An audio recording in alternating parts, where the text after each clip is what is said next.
Hey guys, Pie Guy here, and welcome to another live stream. How is everyone doing on this fine day? This wonderful Sunday, as it is, or maybe it's Monday. You know, if you're in parts of the world, it might be Monday. We just don't know. We just don't know. I can tell you guys that I am exhausted. I spent most of this weekend working on the Fiona and Cake video, which is still unfortunately not done. It is close. It is so close. I've locked in the first 9 episode, like, fully edited and everything, but there's still that episode 10 and some of the post analysis, the storyline stuff that I still have to tweak a little bit. So um this week it will come out for the upper crust members. It will come out no matter what I have to do to get it out. But just so you know, it's going to be a little longer. And I've been I've just been working a lot, so I'm a little bit exhausted, Pie Guy. But I feel like maybe I'm the funniest Pie Guy when I'm that tired. You know, if I had planned a little better, I would maybe have not come back yet until I had finished the video. That probably would have been a smarter thing because no one would be waiting for this video, you know. At But Pranavro 6,370 cents hey, Pranav, how $2. are Hey you guys, doing? Pranavrao here. Did that read it out? I can't tell if that read it out. Did anyone hear that be read out loud? I might have to let's see. I might have to adjust that. Um Anyway, hello, hello, hello. YouTube is telling me now would be a good time to insert ads into this live stream. What do you guys think? Should I pop an ad right at the beginning? That's the best time for an ad, right? And just right as we're warming up here. It read it out? Okay. I should probably Okay, that's bad that I didn't hear it. um I got a new headset, so fiddling with that. Let me see if I enable monitoring, maybe that'll. All right, yeah, we'll see. Um, hello, hello, hello, hello. So before we get going here, I have some fan art to show. This has been fan art that's been collecting in the inbox for the past month that I have forgotten to share over and over again, and then I got sick and everything. At Um, Pranavro oh, good, I heard that. 6,370 cent $5. Which episodes have the best portrayal of each of the 7 main characters? Hello, hello.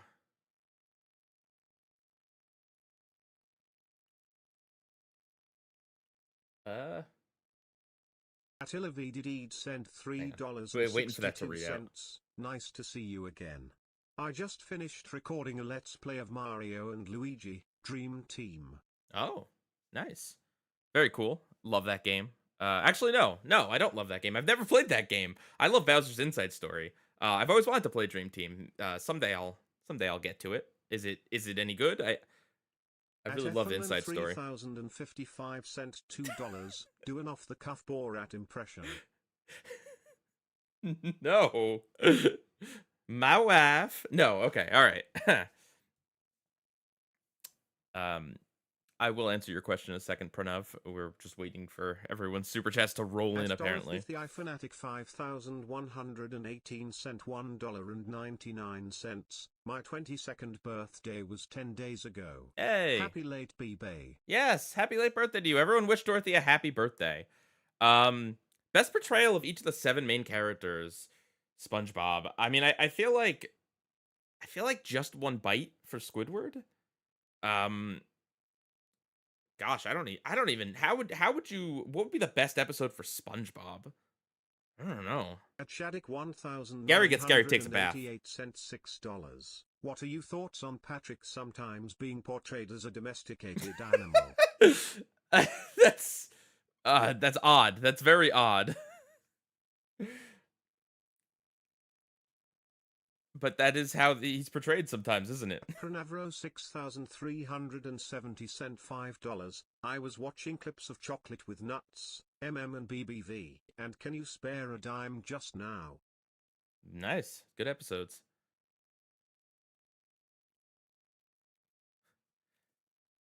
Y'all, we got a long stream. You can save your money for Natasha in a little bit. 5581 cent Uh, $5. People complain Dream Team is too long and has too many tutorials, but I've always loved it despite that. this tutorial thing sounds like Nintendo.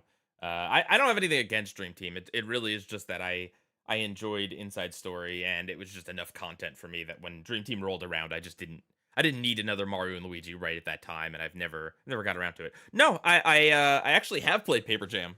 I've completed Paper Jam, believe it or not. And I enjoyed it, although it's pretty flawed. It's the best combat system, I think, of the Mario and Luigi games, the ones that I've played. Um, anyway, all right. Listen, we got some fan art to show here, so let's get on with this. So this is fan art from Shadow Girl, a nice Pie's Place. If you don't know, I've rebranded my second channel as Pie's Place. Still don't entirely know what I'm gonna do with it yet, but you know, we've got some nice art here. We have some from Sukan Zoo. This was a pie that they bought, and they decorated themselves to put a PieCon on there. I'm pretty sure this was done a while ago, but you wanted me to show it off on stream again, so here we go. Unless this is a new one and I'm mistaken. Pretty cool, pretty cool. And then we have from Asher this really amazing detailed version of the Atlantis Square Panas song. I love it. I love this a lot. Very good stuff. Good job, everyone. Good job for the fan art. Oh wait, hang on, I got one more from this guy Maxwell Adams. You know, cool guy, does some cool art. I don't know. I think he did a great job with the PyCons. Very interesting, very thick line. I dig it. I especially love the zombie one. If you would like to see Maxwell Adams draw these, go check out his channel. He did a live stream, and yeah, really cool stuff. I'll probably end up incorporating these somehow, some way into some video. Natasha 5581 cent $5. You know I had to lock in for one of the best P Guy reviews. I'm not P Guy. Thank you everyone for the super chats. Thank you so much. Okay. Yeah, if you'd like to send me fan art, send it to me at my email account. I haven't actually gotten a ton of spam, so I guess I can safely say it out loud. It's PIEGUYRULZ123@gmail.com. So yep. Okay. We're back to P Guy. All right. Any chance I'd review Billy and Mandy? There's definitely a consideration. At Epic Gamer 127th, the Hedgehog 2 cent $1.99. I was watching your Hyperscan review from 2009. Not the Hyperscan review.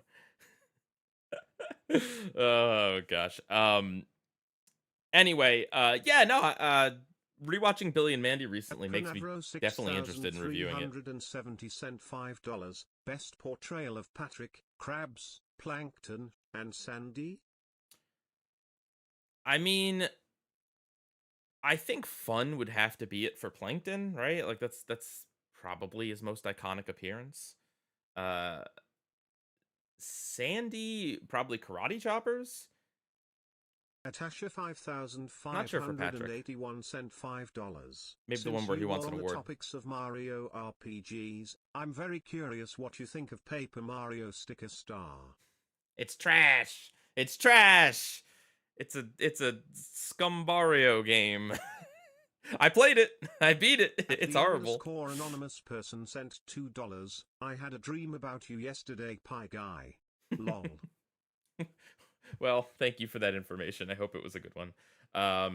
Yeah, Big Pink Loser. That's kind of what I was thinking. I would say No Hat for Pat, but I talk about that episode way too much. So, of the classic era, I think, yeah, I think that'd be it. Okay. Anyway, shall we get on with this? Oh, sorry. Scumbario. Oh, wait, oh no, the program's not open. Ah! Hang on.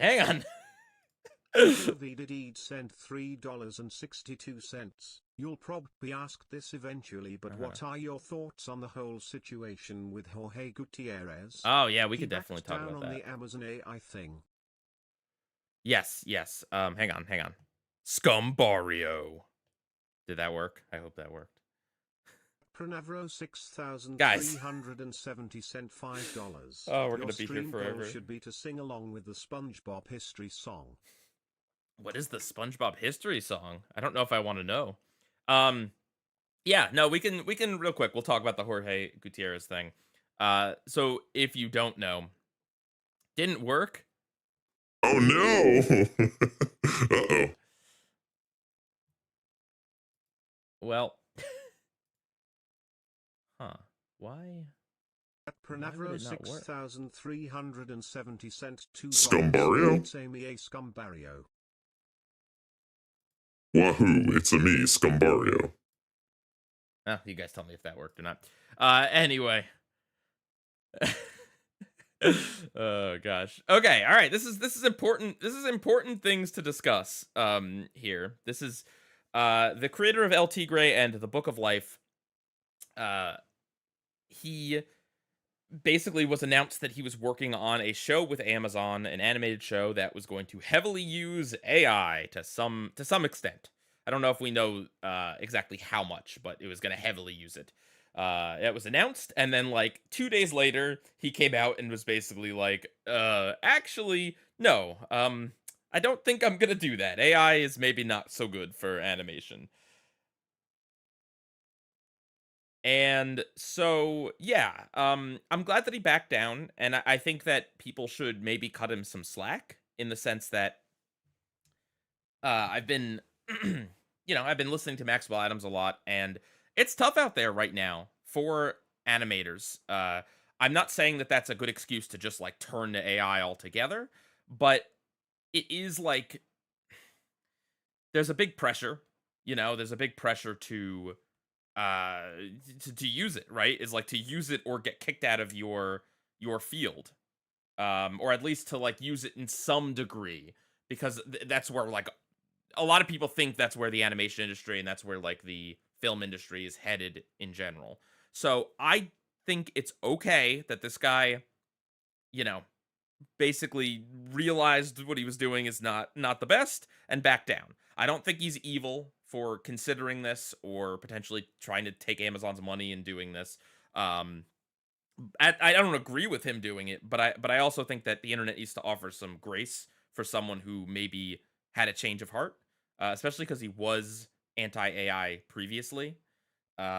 But it is scary. It's very scary to see this out there, and I know that there's other AI projects that Amazon is working on that seemingly are going to just go through, and it's terrifying.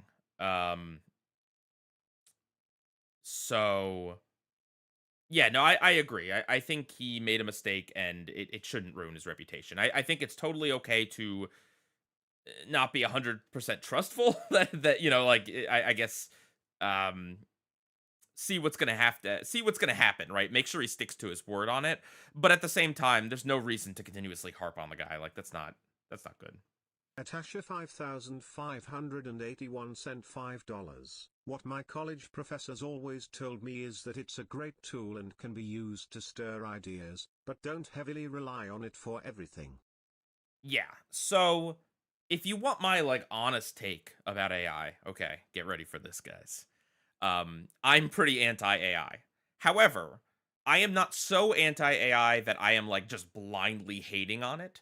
I am anti AI because I feel like it is very unethically sourced in the first place, like generative AI. The fact that it stole from a bunch of the internet and movies and TV shows and all this stuff that genuine people made, it stole in order to do a cheap imitation of it, basically, I think is super messed up. um, and I don't like it, and I don't like how it's shoved into everything. I don't like the concerns over privacy and misinformation and the water issue. There's like a lot of reasons to to not like it, and um, I don't like that.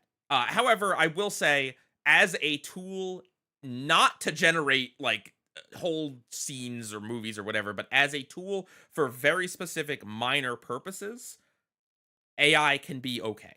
I think generative AI is messed up, but like, for instance, if I was a security person and I had like, you know, 14 days worth of continuous security footage that I had to scrub through in order to find a guy with a pink shirt or something, or like, to help find a criminal or something like that. Using AI to scrub through all of that footage to find that, I think is like a good use of AI. But that's like as a tool for very specific purposes. I don't I don't really agree with it in the entertainment industry. Um so I just wanted to say that it's like I am generally pretty anti AI, but I also, if we lived in a hypothetical society where the government actually regulated this sort of thing and this content wasn't just like stolen from actual artists, I don't think I'd be against it in principle. Do you do 3D But we don't live in that printing world. at all? And it's also like it's people are now training AI to replace them in their jobs, and that's like super horrible. Yeah, there's a lot of negatives there. Um, yeah, and I mean, I see a lot of people that are very, very, very anti AI, and like I totally get it because the way it's been shoved in our faces is obnoxious. Hang on, let me put this face on for this. The way it's shoved in our faces is obnoxious. The fact that everything on the internet, every app, everything now has to be powered by AI, even though like who knows what it even means, right? It's just become this stupid buzzword. It just makes me like instinctively be like, nope, I don't trust any of this. Anyway. All right. Do I do 3D printing? Not currently, but I was into it for a little while. All right. Shall we get onto SpongeBob, a cartoon that definitely will never use AI, right? There will never be an AI SpongeBob episode. There probably will be if the show keeps going on long enough. Anyway, let's go here.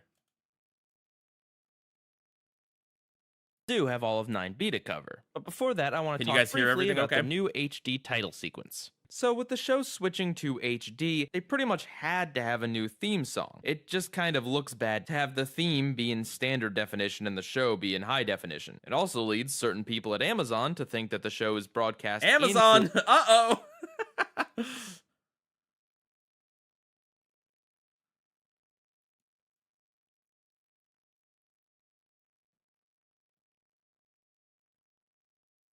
Yes, let's talk about AI for a long... Or let's... Oh, wait, hang on. I didn't put the... You guys can't hear this, can you?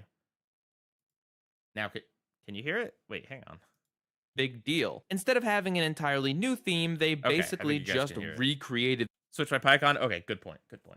the old one, but in HD. And I think that's a pretty... 6,370 cent $2. Smartificial intelligence has entered the series. Have they done a SpongeBob episode about AI?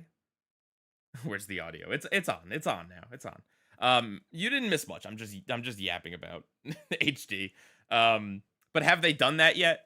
Because I feel like they do that. They would make it like Mr. Krabs, I guess kind of selling out is kind of that, right?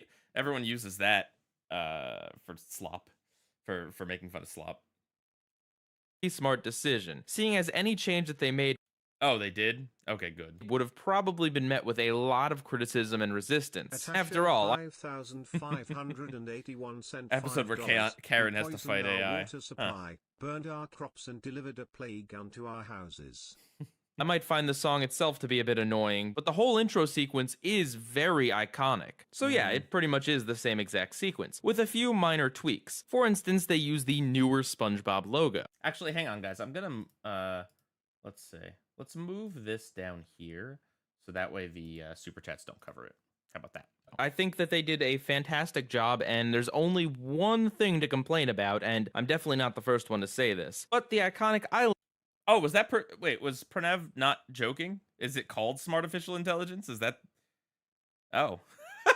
I thought they were making a joke. That has always been right over Bikini Bottom is for some reason now in CG. In general, I don't have a problem with the show using CG. Oh. They have plenty of times in the past. I have a problem with the fact that the CG Oh, young pie guy. Oh, past guy. If you have a problem with them using CG, you're not gonna like it when they eventually start using some AI. Oh dear. looks very obvious here. And not only that, but episodes of the show also use this new CG no. island. If I had to guess, I would say they changed it because maybe they wanted to use more interesting angles than just the one in scenes above the surface, like in Lame and Fortune. But that's only one guess, and I'm not Alright, sure come that on, Pie. entirely explains it. Wrap it For up whatever here. the reason. Zombie sent $2.68. Plankton had an AI partner before it was common.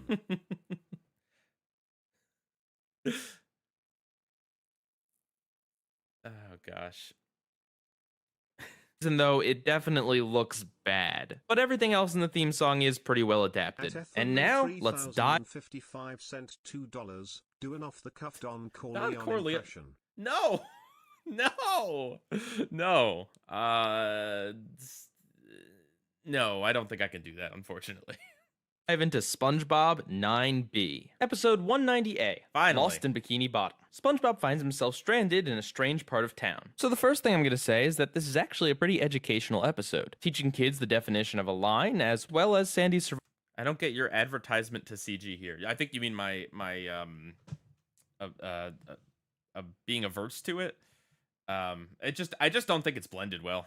That was basically my point. Survival tip being a legitimately good tip, and that you should look for landmarks if you get lost. This is a quaint little episode. Nothing flashy or special, no big laughs or particularly memorable moments, but it's enjoyable nonetheless, albeit in a modest way. The focus is almost entirely placed on SpongeBob just being himself in a new location, trying to overcome a simple yet relatable dilemma. And I really like how they give Squidward a nice little quiet moment too. It really says something when my favorite part of the episode is indeed the atmosphere, because the episode has more quiet moments than most others, and I think that's a good thing. The show doesn't always have to be loud and flashy to be funny, and Squidward's scenes serve as a nice juxtaposition with SpongeBob frantically running around, yelling and being lost, and Squidward just having a chill day. It does a good job breaking up the episode. But additionally, I like this weird location of this rundown part of Bikini Bottom, and the part where SpongeBob can't recognize his broken hydrant because there's broken hydrants everywhere feels like a very classic SpongeBob joke, almost rock bottom-esque. My main complaint is that the ending goes on too long and really doesn't have much to do with the rest of the episode. Like, it wasn't about SpongeBob being clean or dirty or anything like that, so why they spend all this time focusing on Mr. Krabs sending him back Sent $3.62. 10 cents fun fact right there.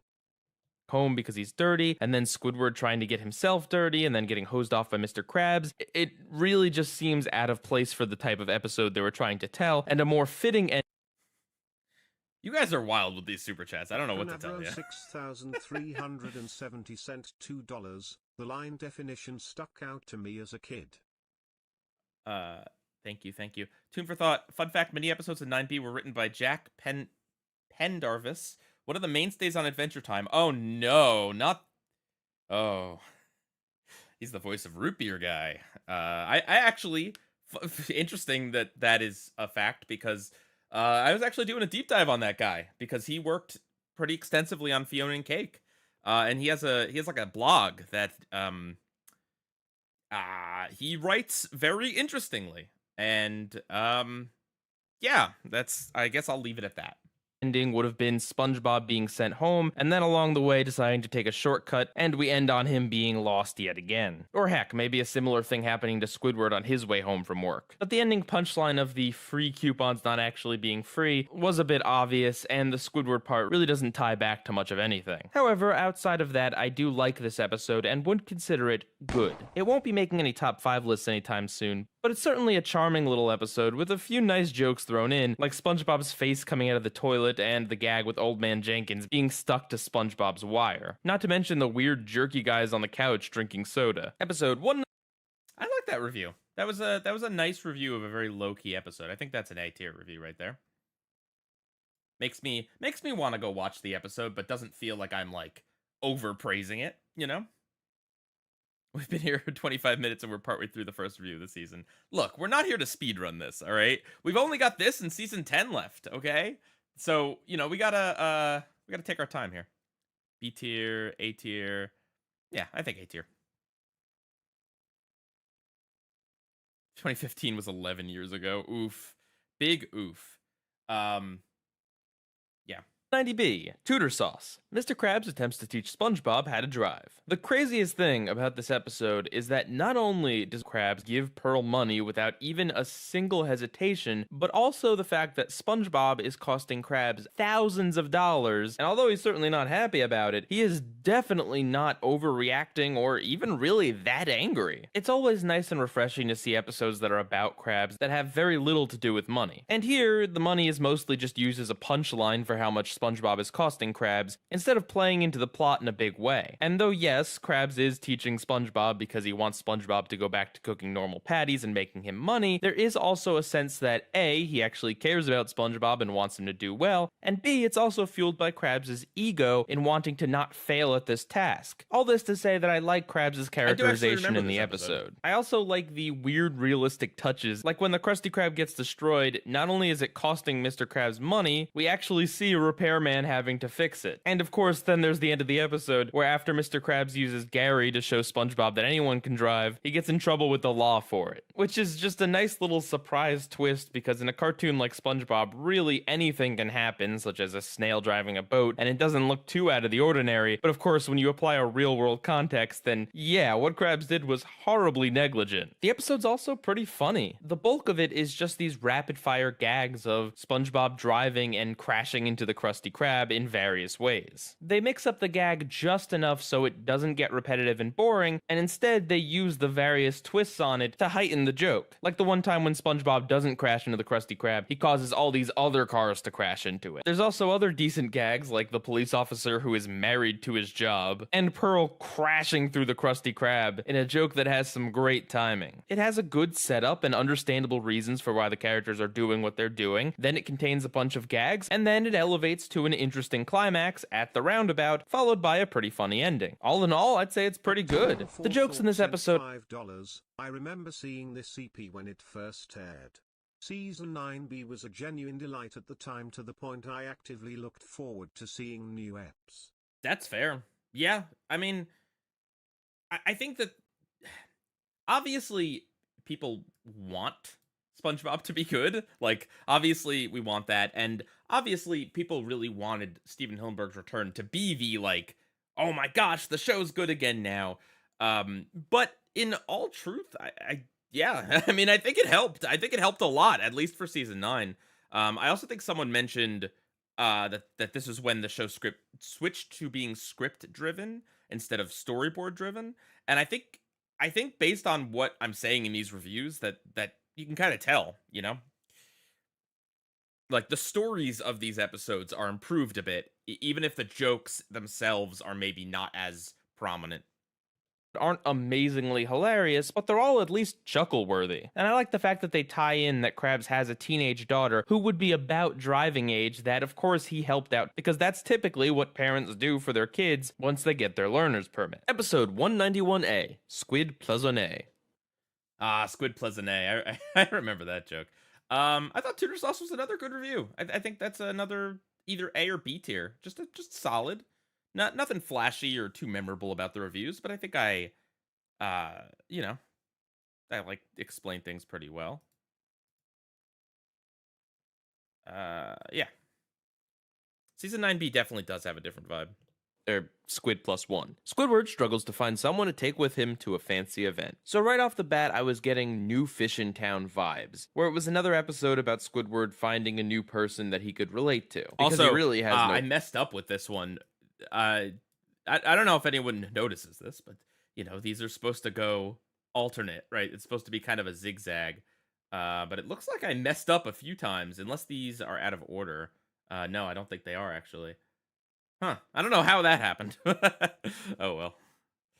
Friends. But this episode doesn't really have that much in common with the other one. They're just similar thematically, which is perfectly fine. But the episode is also very mundane. It's a Squidward episode, and he doesn't interact with SpongeBob that much, and he's not in any sort of crazy situation, so it can come off as a bit dry. I mean, look, I love Squidward, but he is definitely at his best when he's reacting to something crazy going on or playing off SpongeBob. That said, the more I watched this episode, the more I liked this episode. There are some funny things in here, like Squidward's giant head when he's yelling at SpongeBob, Norton's big, long anti-clarinet speech, which is funny because of how articulate he is about the subject, as well as his other speech after Squidward leaves, and the fact that the jet ski keeps appearing in the episode as Squidward and Larry hang out, and then again at the very end, randomly taking pictures on the red carpet. Oh, and there's what the announcer fish has to say at the end about Squidward's little performance piece. And let's not forget Squidward's shouting to the heavens that he's an introvert, which, if you didn't pick up on it, is ironic. And if you can believe it, this episode actually has a Rolodex joke that I enjoy. Oh, no. Having Squidward find the Not the number that Rolodex. turns out to be a bunch of bugs is a really creative and funny gag.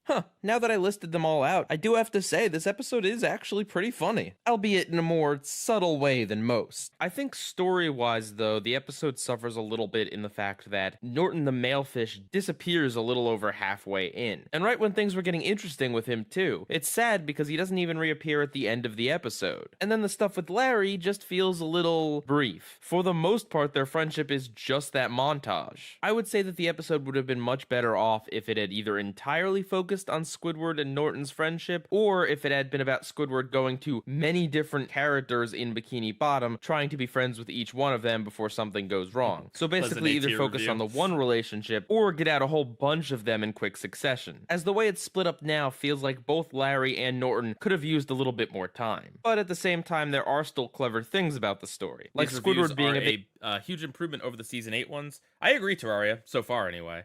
I think that, like, I mean, we're not that far in here, but I explain things pretty well. And I think it's important to not, like, over-exaggerate things being good or bad or whatever. Just kind of, you know, speak to the truth of it, right? I would love for an episode to be, like, amazing, but, you know, it sounds like so far I just kind of appreciate the vibes of these episodes. Kyle and Jack were mainly brought on to help before they restaffed since they had to refill it from scratch. Oh boy. Yeah, a lot of people have worked on SpongeBob over the years.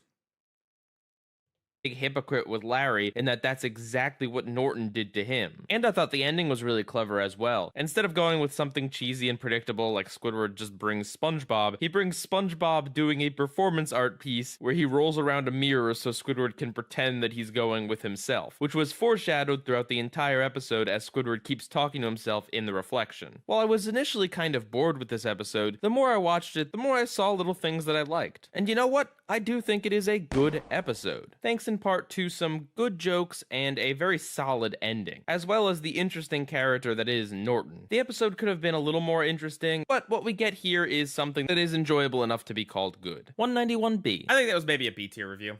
I think maybe I went on a little bit long. Not bad by any means, but not too great. That's what I think. I don't know. It was in this season I started the decade-long ongoing uploads of SpongeBob music. Nice.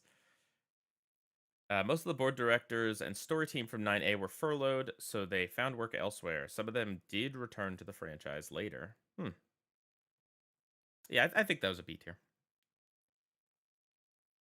The executive treatment. Patrick finds himself caught up in the Ah, world this of one. big business. So the fact that my favorite part of the episode is just a few seconds in an elevator is a good clue to the fact that I don't think this is a good episode. As for why I like that part, I don't know, something about Patrick's relaxed face and the elevator music, it's just like a sweet, tiny little moment. As far as the episode as a whole, though, well, I definitely appreciate what they were going for. With all the business humor, like the executives only talking in weird business speak that actually means nothing, and extensive use of charts. But though I can definitely see them making jokes, I have to say that it all falls very flat for me. I don't find anything in this episode funny. But I could very easily see someone with slightly different tastes from myself really liking these jokes. I don't think that they're particularly unfunny, I just don't think that they land quite as well as they should. Like after you've heard heard the opening scene with all the business people using their businessy terms, you're kind of already sick of that I have one no idea who joke that Frank they Ferrante keep using is, to be throughout the honest. whole episode. They don't really vary it up enough, in my opinion. But I think the biggest misstep of all is this business manager boss, played by Frank Ferrante, who is a guy who is apparently known for imitating Groucho Marx. Oh. But that's the issue. Okay. In this episode, this business manager, although he looks intimidating, is acting like an old-timey comedian. Cha-cha-cha. And of all of the different ways they could have 370 cent $10. One thing I miss about cable TV was anticipating an episode that you want to see that you haven't ever or in God knows how long, instead of just being able to pull it up on a streaming service.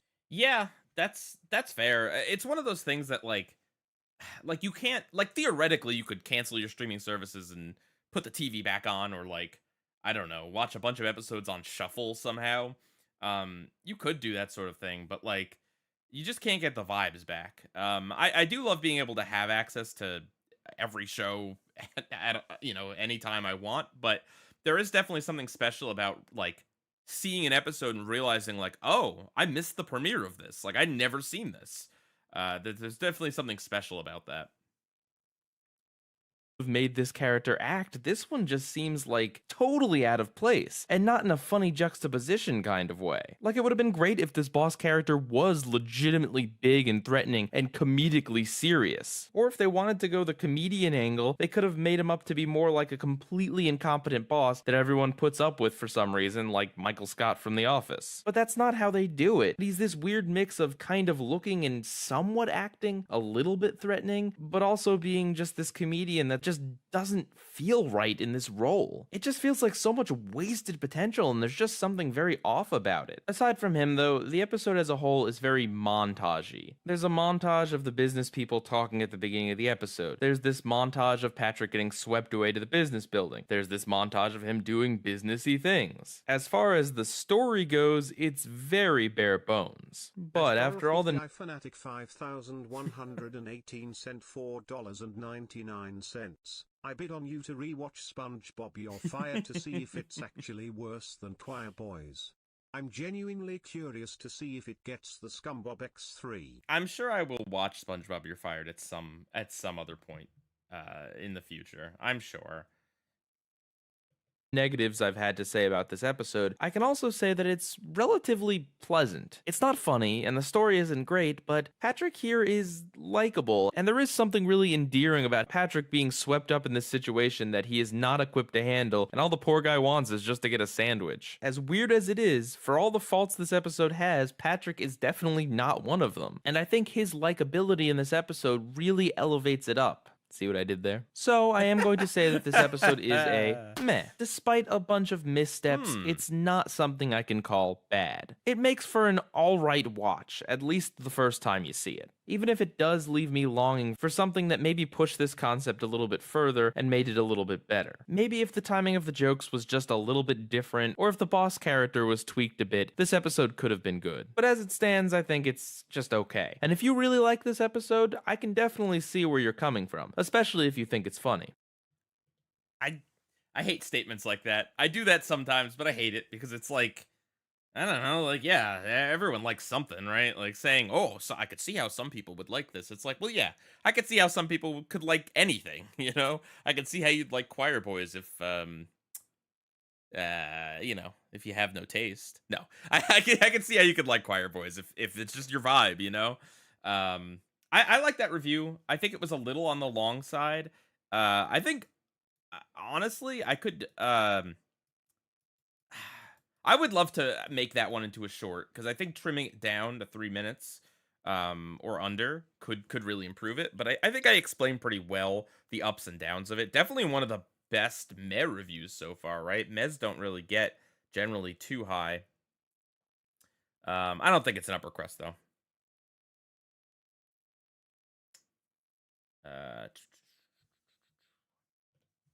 Episode 192A, Company Picnic. Mr. Krabs and Plankton both throw company picnics. Hey, did you guys know that toilet paper has thousands of uses? Well, we already know it can be used to decorate with. Anyway, this episode is, what's the word? Awful. I actually had trouble. Hang on, let me fix the audio, because I don't know why Past Me decided to make this a stereo instead of just mono. There's no reason for it, but it's driving me nuts because I have really nice like surround sound type headphones right now.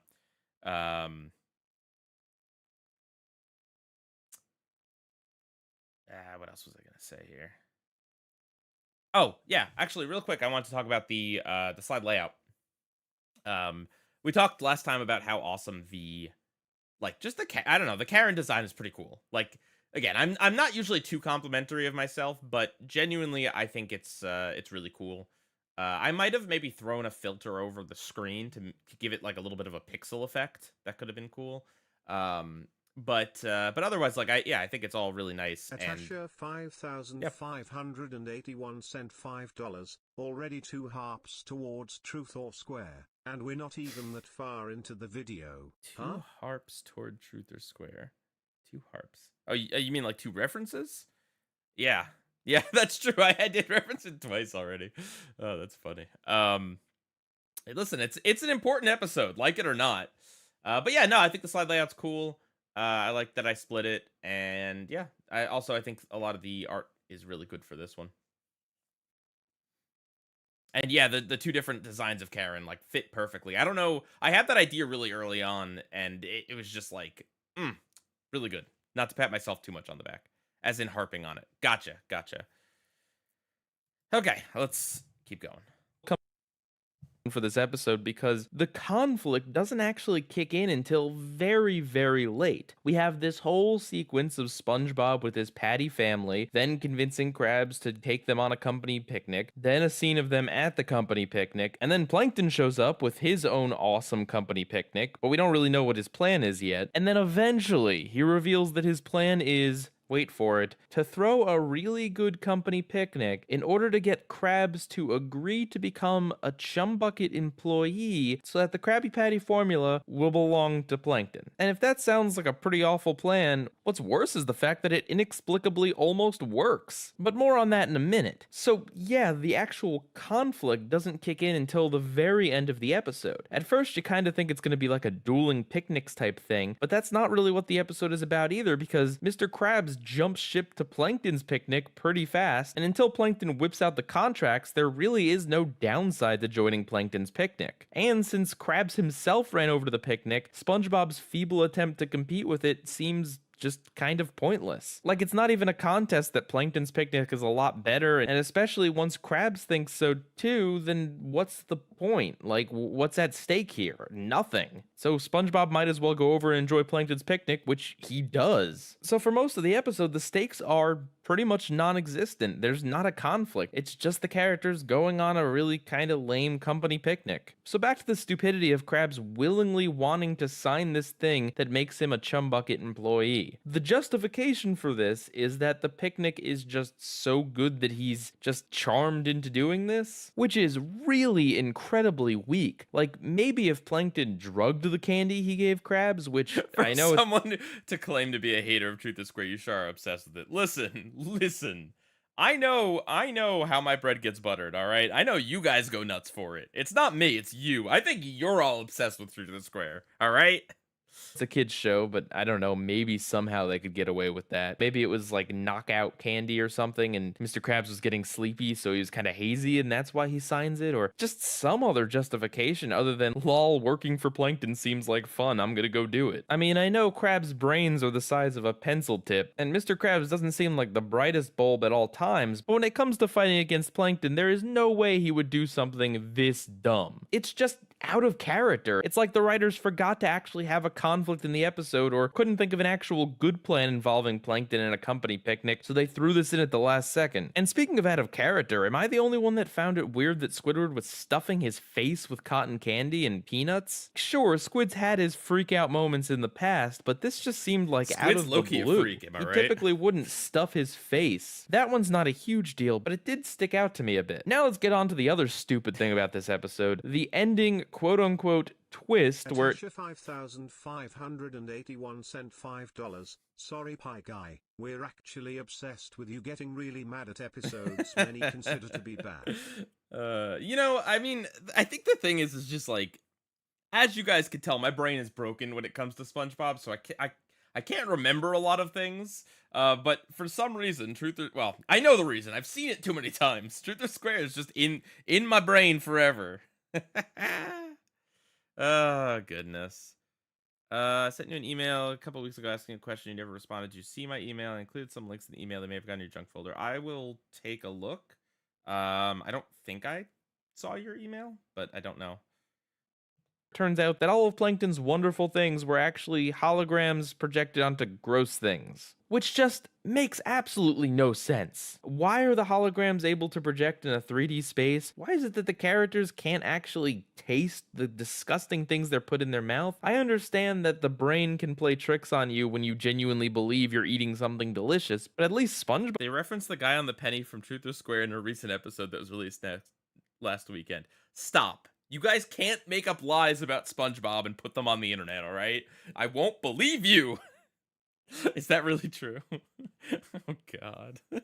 Bob should have smelled something. How was the bus able to drive if it was just a broken down boat? How was the robot able to explode if he was just a trash can? Did Plankton program that in for authenticity? And at no point was this like foreshadowed or hinted at in any way. It's once again like the writers threw it in because they knew they had to have some sort of hook or twist at the end of the episode, and this was really the best they got. Oh, and the way SpongeBob foils Plankton's plot is that he accidentally knocks a pen into the projector, shutting everything off. Basically, the point I'm getting at is that everything about this ending is just stupid and not justified. There are many silly things in SpongeBob, and silly things are fine, but you have to at least justify it. Give us a good reason why Krabs would sign over to Plankton, not just he enjoyed a picnic. Foreshadow the fact that these are holograms, or even just give us a better explanation than that. But I guess with a plan this stupid, the only way it could have been foiled was with a stupid random event as well. And as far as the rest of the episode, it's boring because there's no conflict, there's no stakes. And of course it goes without saying that I don't think there's that many funny jokes in the episode. Okay, sure, I kind of like the slow motion, and I kind of like Krabs struggling to get his shell back on. And there's something kind of endearing about SpongeBob role-playing as a Krabby Patty family in the beginning, but everything else in the episode just isn't funny,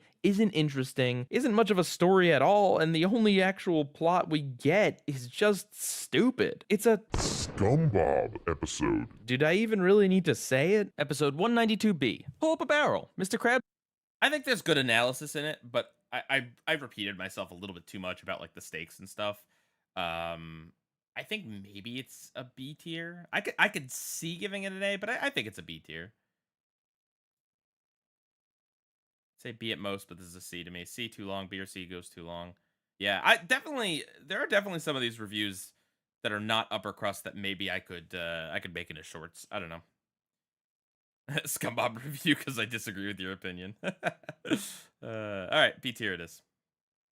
Tells a tale about his younger days in the Navy. Right off the bat, I have to say that this episode would have been so much better if it had been a 22-minute special. And it's just kind of weird that it's not. Almost any other time that we get an episode that takes place in a different time period, it's a 22-minute special. Ugh, Friend or Foe, Pest of the West, Dunces and Dragons, all specials. Which is good because they should be specials, especially if they're gonna have wraparound segments like this one does. Because in effect, it's like you only get 8 minutes of Krabs' time in the Navy because we have this whole long setup, a few times that it cuts back to SpongeBob, Squidward, and Krabs in present time, and the ending. And of course, this especially sucks because it's in a season in which we get SpongeBob You're Fired, which is a special that very easily could have just been 11 minutes. And unfortunately, because this isn't a special, I do think the story somewhat suffers. For the most part, it does play out rather simply, when it could have been that much more epic and big and complicated. If there's any SpongeBob story that deserves it, it's one telling of Krabs' past in the Navy. But alright, enough of my complaining, because despite this sort of thing working better in a longer runtime, I do actually think this is a good episode even as is. Just the base fact that we get an episode about Krabs in the Navy is something to celebrate, because we've heard about this a number of times over the show, but this is the first time we get to see any of it at length. And it's certainly pretty cool to see a different side of Krabs. One of the creative decisions that I really like about the episode is the choice to make Patrick and Sandy play characters. Pronavro 6,370 cent $5. Vincent Waller confirmed that the flashbacks were in SB's head, hence the main characters appearing in Krabs' story. Oh, okay. I guess that makes sense. In Krabs' flashback. Sandy plays a surprisingly good pirate captain, and is especially shocking because you expect Plankton to be playing the opposition to Krabs, and Patrick is cast as the irrational, stupid, jerky Navy captain. Do I even really have to say how fitting that is? While sure, it would have been perfectly fine to have had new characters in these roles, it is a cool little way to tie in other SpongeBob characters and have them playing alternate versions of themselves. Another thing I like about the episode is Krabs' narration, because although what actually happens in the episode is basically straightforward, the way Krabs is narrating, along with the soundtrack, definitely makes it feel bigger and more epic than it actually is. And really, there is nothing wrong with the story, it just comes off as a little bit abridged, when if they had had more time, they could have done more things, like have a much more interesting pirate battle, and actually explain what happens to Scarfish at the end. Does he die? The last we see of him is being washed away out into the ocean on the sunblock. As far as gags go, it is a little bit light, but I definitely love SpongeBob slapping Scarfish's scar off of him, and Scarfish yelling, "My personality!" along with some other minor jokes like Krabs saluting in multiple different unusual ways, and the weird fascination with moldy bread crust. Oh, and the ending is interesting as well, seeing as we know that Krabs was both in the Navy and a pirate. And the whole time I was watching, I was kind of wondering if they were actually going to address this, and even if they don't directly, they do kind of wink wink nudge nudge at the end, like maybe this is how Krabs ended up switching from the Navy to being a pirate. 193A, Sanctuary. I think that was maybe a B tier review. I don't think there was anything special about it. I think it was a solid review. I don't know.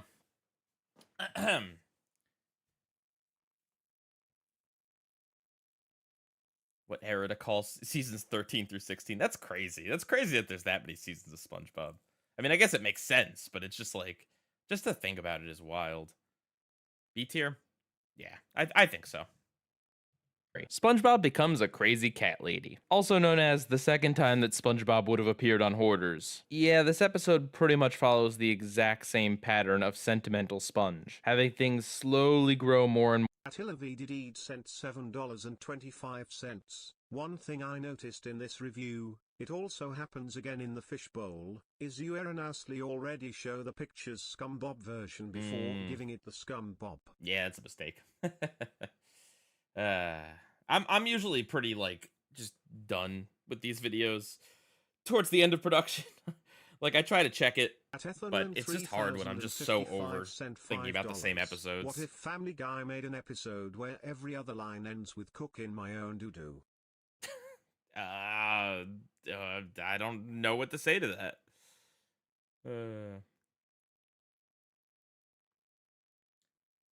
Because another super Atasha chat. 5581 sent $5. Don't you love how the writers seem to really love adding so much to Krabs' backstory to an extent where some of it doesn't make sense? I mean, I guess I'm not that bothered by it. It's interesting, but it's also just like Mr. Krabs is an old man. You know, he's lived a long life. I'd like to maybe see, it would be fun to try to kind of square to try to connect up all of the various backstories he's had, but I don't think it's really that problematic. More out of control, showing how it affects his life in various ways, and it affects Squidward's life before officials come in and SpongeBob has to do something to get rid of his surplus. And really, a lot of the same problems that I had with that episode I have with this episode. Mostly in just that not much actually happens in the story. Like, we spend time at the Krusty Krab showing what happens when SpongeBob is away, and then Squidward has to leave because of his allergies, but after Squidward leaves, that's the last scene with the Krusty Krab or Mr. Krabs. So that whole plot thread of the Krusty Krab being in trouble ultimately doesn't amount to anything. Sure, it shows how SpongeBob's hoarding of these snails is affecting Krabs' business, but it just feels like it's there to fill time. There's also the part where Patrick disguises himself as a snail so he can get into SpongeBob's house, which does have a payoff at the end in the form of a joke, but otherwise doesn't really serve any purpose. And I'd be very forgiving if this episode were funny, but it's not. I kind of like Squidward puffing up, especially at the end, and the guy who likes Krabby Patties that Squidward sneezed on was kind of funny, but in general, the episode is not. It's also super forgettable and bland, and it really does just make me think of Sentimental Sponge, which wasn't great to begin with. Yeah, I'm gonna say it's a Scumbag. I mean, hey, at least Sentimental Sponge had a clever ending. This one just has Bob Barnacle show up and say, hey, look, there's a convenient, easy way to get rid of all of these pets because it turns out that they escaped from my pet rescue place. The whole thing is just kind of a weak story. It's certainly not an awful SpongeBob, but I really don't see much redeeming here, and it is too similar to Sentimental Sponge in my opinion. And yeah, if it wasn't obvious, that's Bob Barker as Bob Barnacle. Episode 1. Bob Barnacle. That's so stupid. It's so stupid. Oh god.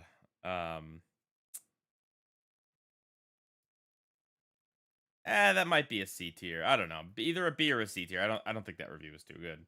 I don't think it was terrible. But like for a SpongeBob episode, I feel like maybe I should have had a little more to say about it. I think I'm happy with C tier. C for not Bob Barnacle.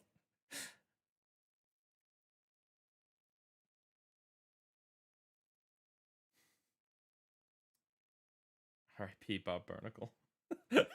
I mean, R.I.P. Bob Barker. B or C? Yeah, B. B for Barnacle. Ah, that's so tempting. Atasha 5581 cent $5. Okay, now this is the best fun fact. All right, we'll put in B. Okay. Patrick beats McNulty 1,000 to 999. Yeah, man. Pie Guy, you gotta get some better facts. I really tried with Fiona and Cake. I really did. As I mentioned with Jack Pendervas or whatever his name is. I was like scouring people's personal blogs to try to find like inside information. And I got a few interesting things from the production blog, but some of it I also had to just be like, well, this is the best I could come up with, because otherwise I'd be sitting here for hours, you know, stuck on a slot making a slide just because I couldn't find like a really deep fun fact. 93B. What's eating Patrick? Mr. Krabs enters Patrick. Yeah, the vid's coming out this week. A Krabby Patty eating contest. So this episode is your typical plucky underdog enters and then triumphantly wins a competition. There is something about this story archetype that always does resonate with people. It is always satisfying to see the underdog win out against the champ. Is this episode a good parody of the cliches found in this type of story? Well, it's an alright one. We do have the adorable little kid who desperately wants his hero to win, and a lot of the _neon_official sent $1.99. Fun fact: Patrick is a pink starfish.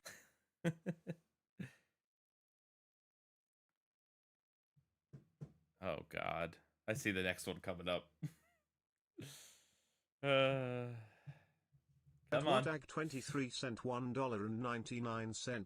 Tung tung tung Sir 67. This was so worth the $2. Well, thank you for that. gags surrounding him are pretty funny, like Patrick spitting in his face, the fact that he can't pronounce words correctly because he's so adorable, and how Patrick accidentally breaks his other leg at the end of the episode. Additionally, they made the antagonist fish actually not be a jerk. Typically, and especially in like the 80s and 90s sports movie version of this cliche, the champion is a complete You guys are getting silly.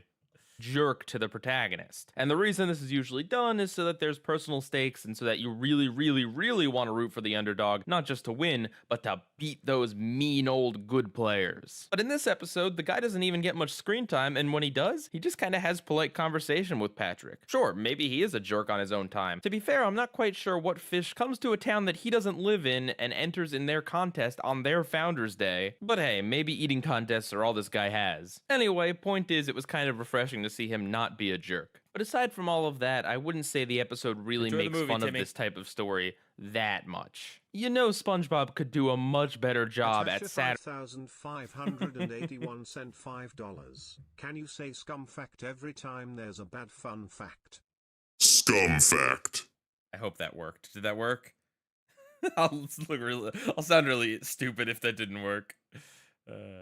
satirizing this material, and in fact has done so in the past. But it does still do an okay job at that, and there are a few other laughs in the episode not related, like the file photo of Patrick using a chair incorrectly, or the rival fish flushing down the Krabby Patties like he's a toilet. Not amazingly laugh out loud worthy jokes, but still kind of funny. And the climax of the episode, the actual eating contest, is pretty great. Season 9B, so far at least, has been really good at building up atmosphere through the amazing use of soundtrack, and much like in Pull Up a Barrel, they use a narrator to get you more hyped up about what's going on, not to mention the excitement of the crowd and all of the Patrick paraphernalia that's being thrown around. You definitely can't help but get swept up in the excitement and really want Patrick to win. And when it comes to this type of episode, that is so very important. If you don't want the guy to win, then you don't care about what's happening. My main complaint though is that this episode makes a jerk out of Krabs for no real reason. The antagonist of the episode is this rival eating competition guy, even though he's not jerk. Navro 6,370 cent $2. Are there any eps you regret giving a SpongeBob?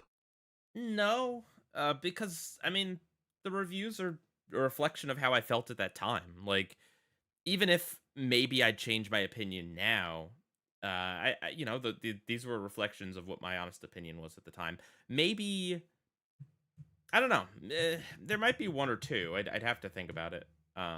I feel bad I don't have good answers to these questions. I don't know, I don't have an encyclopedic knowledge of my reviews, and I don't have an encyclopedic knowledge of SpongeBob anymore, you know? He is still the antagonist and the force that Patrick is working against. And besides just wanting to beat his competition, there are many other motivations in this episode, like Patrick's want to taste. No, I don't regret. Regret it means that, like, I feel bad that I did it or something. Just because my opinion might have changed now. Not really. I mean, I regret the language I used in Whale of a Birthday, but, like, you know.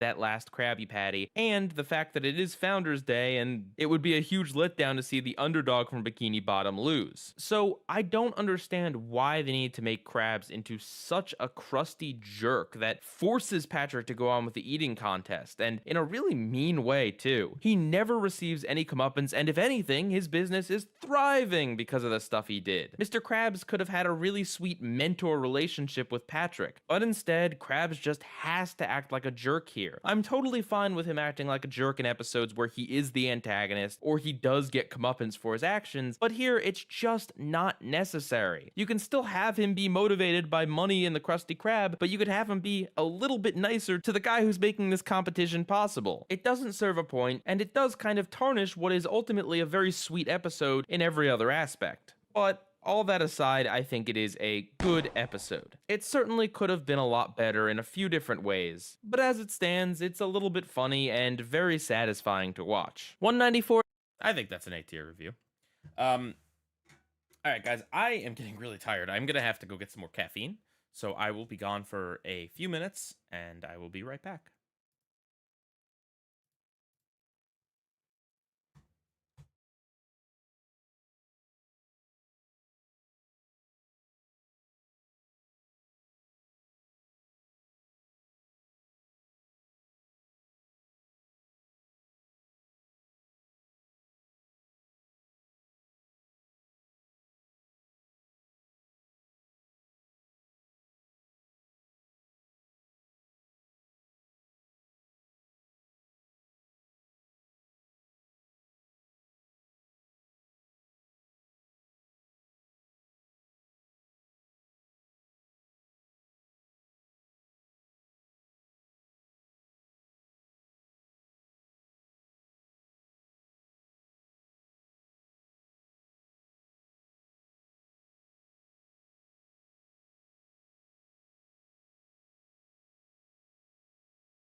I'm back. Heyo. You guys got ads? I may have put the ad on. Is it bad? Should I not put the ads on when I'm gone? I mean, you'd just be staring at this blank screen. I don't have automatic ads on for the streams. I don't think. I mean, other than the ad that I just threw it to, do you guys get ads on my streams? Like when you're watching it live, not as a YouTube video later. Got no ad. If you have premium, you probably didn't get an ad. Are the ads a SpongeBob decision? Yeah, no, I wouldn't throw it to an ad in the middle of me doing something. No ads. Okay, good. Ah, it was just behind. Okay, yeah. Yeah, sometimes stream lag is weird. At Pranavro 6,370 cent $2, best Breaking Bad episodes? I don't think I'd call them the best, but I'm quite a big fan of the first season. Just this kind of like before the show goes like, really off the rails when it's more just two guys that kind of find themselves deeper and deeper in this situation. I quite like that, and there's a lot of good humor in there too. The train robbery episode's really good. Yeah, there's lots of great Breaking Bad episodes. Hello. I guess before we continue, I gotta tell you guys a story. So I was at the grocery store the other day, and I saw SpongeBob water. It's a water bottle that has SpongeBob's face on it, and it was just like a thing of water, but the bottle also says it's like refillable or something. Like it's not like a specific water bottle. It's just like a normal, like you know what I'm saying? Like it's not like a $20 water bottle. Like it's a regular bottle of water that had SpongeBob's face on it. Although it does say it's refillable. Anyway, I bought it and I'm like, ooh, I'm gonna drink this the next time I do a stream where I'm on camera. But I haven't wanted to be on camera. I haven't really just felt like it. So that water bottle has sat in my fridge, and every time that anyone opens my fridge, sees a big SpongeBob face like right in the center of it, right in the front. Yeah, the metal tin one. And so, so my wife is like, you gotta turn on the camera and drink this because I'm tired of looking at it. At sent $3.62. At the Walmart I work at, we have SpongeBob Ice Pops and SpongeBob Gummies. Nice. Who's dissing YouTube Premium? YouTube Premium is the best. Like, I'm not just saying that because I'm a YouTuber, but genuinely, I use YouTube so much in my life that it's like paying a little bit of money to have it be the best version of it is the one time that I think it's actually worth spending money on the internet for something. Me personally, I know some people are very against spending money on the internet. $5 reminds me of when I found those Mario Galaxy movie deodorants. Oh gosh. What did they smell like? Stars? I was at what's that place called? Lush. They had Mario bath bombs. None of them smelled really that good to me, so I didn't go for it. But they had like SpongeBob soap and stuff. YouTube Premium is garbage. Change my mind. Just use an ad blocker. I watch YouTube a lot on TV with my family, so I watch it a lot on my phone. I watch it a lot on things that don't have ad blocker. Again, I'm not here to convince you. If you genuinely just don't want to use it or you want to use ad block, that's fine. I don't care that much. But it's just like one thing that like if you don't pay for anything on the internet is just going to continuously get worse because people have to get paid somehow, And YouTube is like one of those things that it's a service that I actually use all the time. So anyway, that's just my stance. I know, again, some people are very hardcore against paying for anything on the internet. I get it. Don't want to give big corporations like Google your money. I mean, I get it, but at the same time, you're giving them your money by giving them your attention anyway, like even by being here and watching this. But anyway, we don't need to get into that. I don't care. Turn your ad block on, turn it off. I don't care. It's up to you. Patrick, the game. Patrick invents his own board game. I guess this would be the kids' version of Charlie McDennis. Anyway, this episode is meh. Always Sunny in Philadelphia reference. Whoa.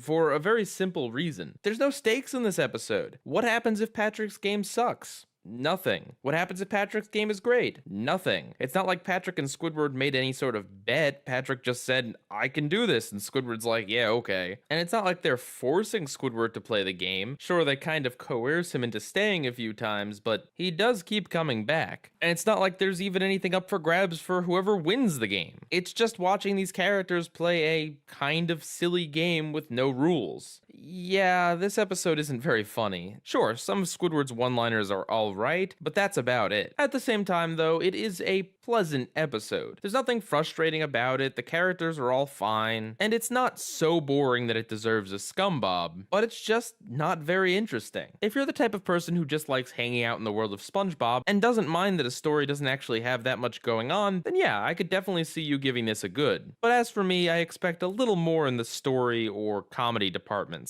And I have this crazy feeling that if this episode were made in season 2 or 3, Squidward would end up really loving the game and get too far into it, demanding everyone else plays it his way, a la Snowball Effect or Idiot Box. And I think that would lead to a lot more conflict and comedy. Oh, and speaking of what ifs, I like that they have this game called Certified Public Accountant at the beginning, but they don't act. Yeah, a lot of people really like this episode. I mean, I think I lay out why I don't like it, but, you know. Actually really make. Actually, ironically, maybe this is not ironic, but I'm actually into board games. I quite like board games, like you know, real heavy board games, not just not Monopoly. Too many jokes about it. They just kind of say, well, this is a thing that exists. They definitely could have gotten a lot funnier with that setup. There is one thing, though, that I really do like about this episode, the montage of Patrick creating the game. It's not anything funny, but once again, it has good atmosphere, thanks in part to the music, as well as some of the lighting and just the way the sequence is put together. It's fun and triumphant, but yeah, overall a pretty forgettable episode. Episode 194B. I don't like Monopoly? No, I do not. Atasha 5581 cent $5. Wait until you learn that someone turned this into a real board game. I believe that. I'm not surprised to hear anything from SpongeBob got made into a real thing. That seems like such a YouTuber thing to do. Yeah, I think that's an A-tier review, honestly. You know, not too long, to the point of why I don't like it. I think I explained myself well.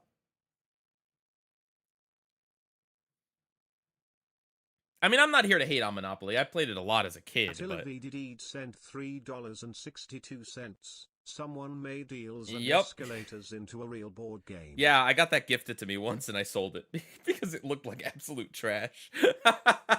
It looked like it was a funny thing. It was nice, a nice gift idea, but like, it did not look like a well put together game. It just looked like a $60 Chutes and Ladders, you know?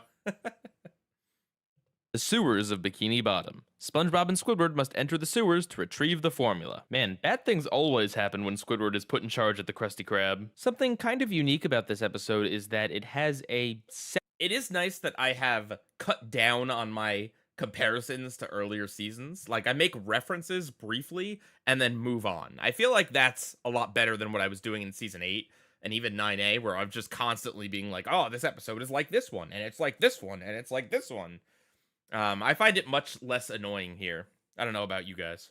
secondary plot that stars a character that's only in this episode, Charlton Hawkfish, played by Jeff Bennett, who is not a name that I recognized, but he's been in a lot of animated projects over the years, like voicing Johnny Bravo, just to name one. And I actually really like this character. Jeff Bennett's such a legend. He's such like an unsung legend. That dude is so many characters. Subplot. How he's overly dramatic about everything is not only funny because it's in a SpongeBob cartoon, but also because he's talking about sewer pipes, something incredibly mundane. But at the same time, even though he's being overly dramatic, he is still right about everything and incredibly competent in the end. There's one episode later down the season where you harp on it for ripping off several past episodes. Is harp like some new Gen Z slang that I'm not familiar with? Like, I've heard the term harp on something. I've used it before, but the amount that it's shown up in my chat makes me think that it's like yap, where it's like, you know, it was a word and it was a thing that people used, but, you know, the young people have now taken it and it's just constantly used now. end. It takes a really well-written and likable character to pull off just throwing this one-off character as the protagonist of his own side story in an episode. But 5,581 cent $5. It's funny hearing you say that when this acts like a break from that before season 10. Then again, you were losing motivation there, so sort of fair. Yeah, I don't remember a whole lot about the season 10 video, but I just do remember that, like, I was just done. I should have ended it at season 9. I kind of wanted to, and then I saw that season 10 was very short. And so, I was like, shoot, I'll do it. Why not? But I just wasn't into it, I just wasn't into it. I think they really did pull it off. And I also really like the main story with SpongeBob and Squidward. Them randomly flushing stuff down the toilet in a shared manic episode is classic SpongeBob. And the gags really just keep coming. From not wanting to flush down Old Man Jenkins, to telling everyone in the Krusty Krab that the fry cook is in the toilet, to all the rapid fire gags about trying to get the safe back. There's just a lot of gags in this episode, and I really do appreciate that. Because I think that is something that has been missing from the post-first movie episodes in a big way. The episode also shows off a new location, the sewers, and it really does take advantage of the fact that they're in HD now with some really great looking backgrounds. Another rare thing about this episode is the fact that it is about getting back the Krabby Patty formula, but it actually has nothing at all to do with Plankton. I really kind of expected them to shoehorn him in at some point, but no, they never do. And that's good, because he doesn't need to be in every episode with the formula. The formula can just be a MacGuffin that needs to be retrieved. And in fact, the formula bottle is never even seen in the episode. And it really is refreshing to see them using the Krabby Patty secret formula in a different way. It's a good episode. In fact, it's a really good episode. With a new location, a one-off character that really leaves an impression, lots of comedy, and a refreshing story. Kind of funny that this is an episode where SpongeBob is literally covered in scum. Yeah, I think that was actually a really good review. I might even consider that an upper crust. I don't know. What do you guys think? Is that upper crust or just A tier? I don't think it went on too long. I think I explained what I liked about it, what makes it work. I mentioned HD, which is obviously, that's the most important thing to do in a review. I don't know. I liked it. A tier, upper crust. Oh, should I put it to a vote? I think we might have to vote it. Let's vote it out here.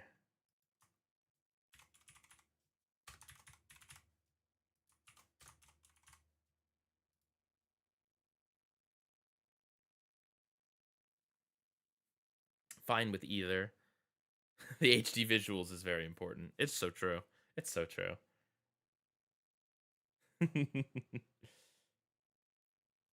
Upper crust is looks like it's taking it already. Wow. Yeah, I think it's an upper crust. Definitely not like, it's definitely in the lower part of the upper crust, but yeah. All right, cool. I'm happy with that.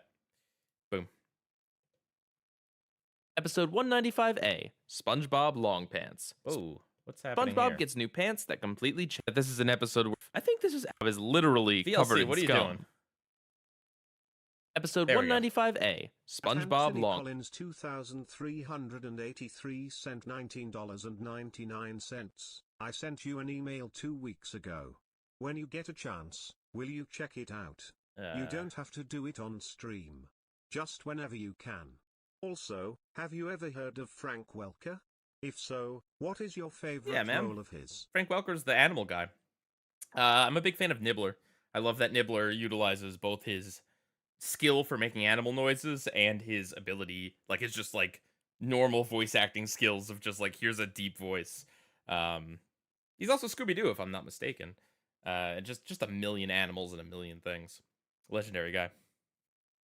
And I'll look into it. I cannot promise that I'm going to answer every email. I do have to just say that people, I am getting these emails. I do check my spam filter sometimes, and the normal email and everything, but not everything.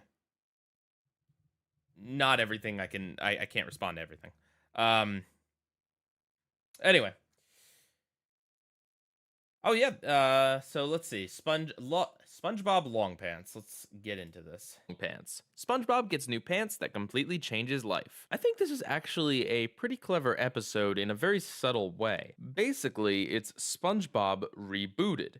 New job, new friends, new name, and a boating license, not to mention the new pants. And this isn't me grasping at an interpretation here. The very first thing in the episode is SpongeBob talking about a Mermaid Man and Barnacle Boy reboot. Unfortunately, though, for how clever and subtle that whole part of the episode is, this one has some problems. To start, we already had an episode that was kicked off with SpongeBob getting a new pair of legwear. And sure, the episodes go in very different directions, but there was no real reason to have it be this way. In fact, I think it would have been much better if SpongeBob got a new pair of dress shoes to better fit with the reboot theme and to just differentiate it from SpongeBob Round Pants. But the much bigger issue is that this episode is super rushed. This is the kind of story that works much better in a 22-minute episode. And again, I must remind everyone, this is in the season that we got SpongeBob You're Fired. It really is frustrating considering that this episode is actually really similar to SpongeBob You're Fired in terms of basic premise of SpongeBob's life changing after he leaves his job. It's just that that one couldn't figure out exactly what it wanted to do for the story, and this one just tried to shove every single thing in there. The problem here is that we don't get that much time to spend on SpongeBob's new job. It's in one— Would shoes have made that much of a difference? Probably not really, but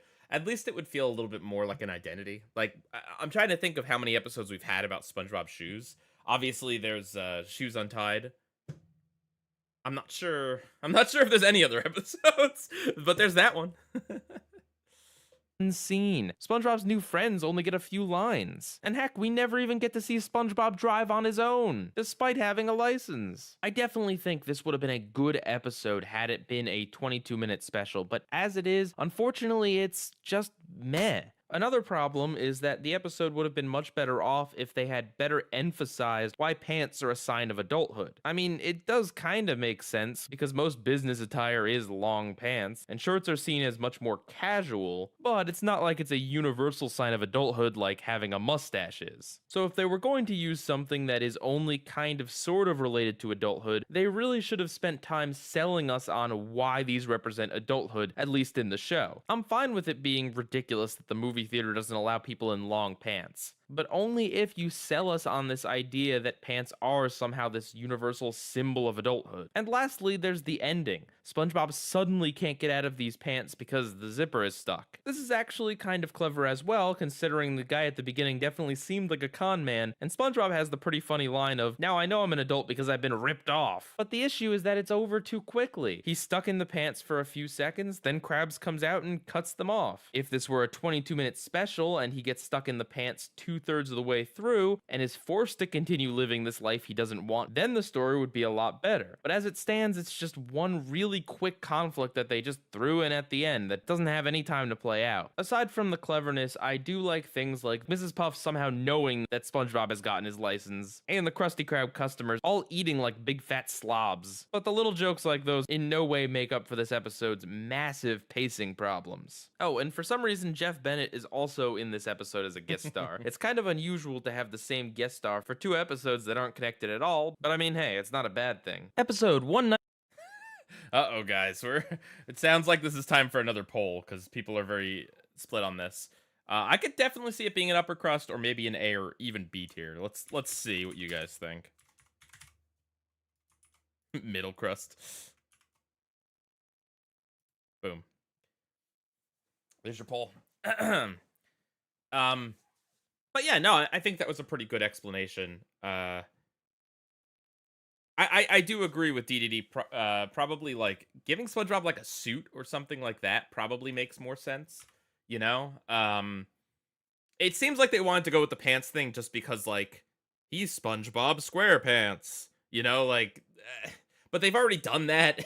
We've already had inflatable pants and round pants and no nature pants. You know, no pants.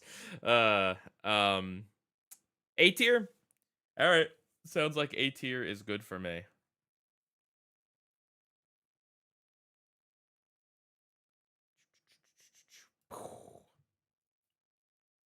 I got choose for yourself. They're your reviews. Yeah, but this is a community effort. You're just salty because you wanted it to be like a C tier review. Oh yeah, rip pants. That's true. Very true. I mean, inflatable pants, you might as well skip. Oh, and for some reason, Jeff Bennett is also in this episode as a guest star. It's kind of unusual to have the same guest star for 2 episodes that aren't connected. I just remember that Long Pants was like, it was one of those things that they just threw so many ideas at the episode, and it's always kind of a bummer when like you're like, yeah, this is cool, but it just needed more time to like play out. At all, but I mean, I do usually agree. Like 11 minutes is the best form for SpongeBob, if not shorter than that even. I don't know how it works on SpongeBob. I couldn't tell you for sure, but from hearing Maxwell Adams talk, it sounds like at least on Billy and Mandy, it was kind of up to the crew whether they wanted to do a 22-minute episode or not. They could just kind of do as long as they wanted.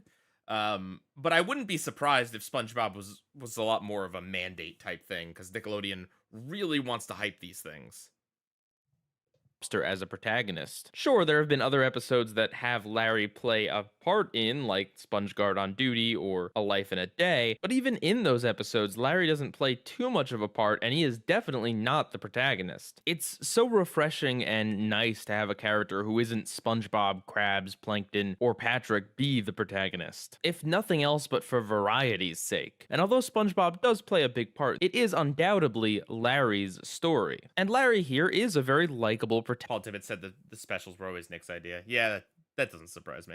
Protagonist. You understand what his problems are, and you're rooting for him to find a way to solve them. I'm very glad they went with the kinder, more sympathetic side of Larry than the jerkbag Larry that features in some episodes. When you boil it down, the story itself is very predictable and basic. Larry opens a gym because he wants to work out more, but he can't because he's too busy operating the gym. Predictably, the solution is to just stop operating the gym and just go back to working out. Similarly, SpongeBob mysteriously is able to get ripped while he's also chugging a bunch of water. Surprise of all surprises, it's because he's over-engorged himself on it. But it's fine, because although the story is just kind of predictable and simple, it is an entertaining journey along the way. There's a lot of gags in this episode that I like. SpongeBob's nose having a muscle, the shot of the Bikini Bottomites all being super fat, Larry's literal pot belly, and the Mr. Krabs being cheap jokes I actually really enjoy here. Mostly for the fact that Krabs actually plays pretty much no part in the actual story itself, so it's perfectly acceptable for him to just be comic relief playing up his one character trait. It works so much better here because his cheapness isn't getting in the way of anything and is just used for jokes. I especially love him just appearing out of the ether as soon as the word free is mentioned, and drinking Larry's disgusting tear juice. Although I have to say, the ending gag is so predictable. But in general, it's a pretty funny episode and a satisfying story. It's definitely a good episode. Oh, and there's also a guy who screams "my legs" when his legs get crushed. I wasn't entirely sure if I should include this, but the two broken legs are there so you know it's a different version of the "my leg" gag. I just can't get over the fact that after so many seasons, they actually had a different character be the protagonist for once. I mean, what next? Are they gonna give Pearl an episode all to herself with SpongeBob only getting one line in at the end? Foreshadowing. Yeah, right.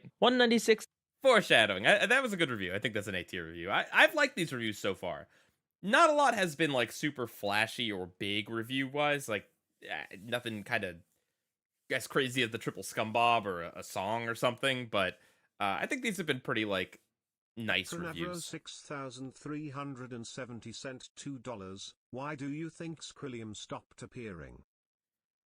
I think someone just said that Vincent Whaler didn't like him. But honestly, it's like he seems like a character that would be good to appear in a bunch of episodes, and I think he should appear a little bit more frequently. But at the same time, 581 cent $5. I wouldn't want him to be Imagine if you overused. reviewed the My Leg episode from S11, the entire screen was filled with legs. That's a funny idea. I like that. But yeah, I don't know. I think Squilliam is one of those things that like maybe it is for the best. Maybe it's like leave us wanting more of the character is the right way to go about it, and bring him back if there's a good time or a place for him to be brought back. I think we all like want him to come back and be in more episodes, but do we really want like a Bubble Bass situation where he just overstays his welcome?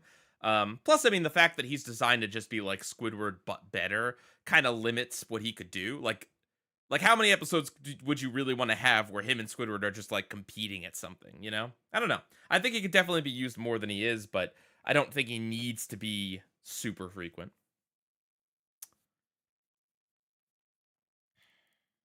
And then, what was that? Super chat. Oh, I read that one. Okay.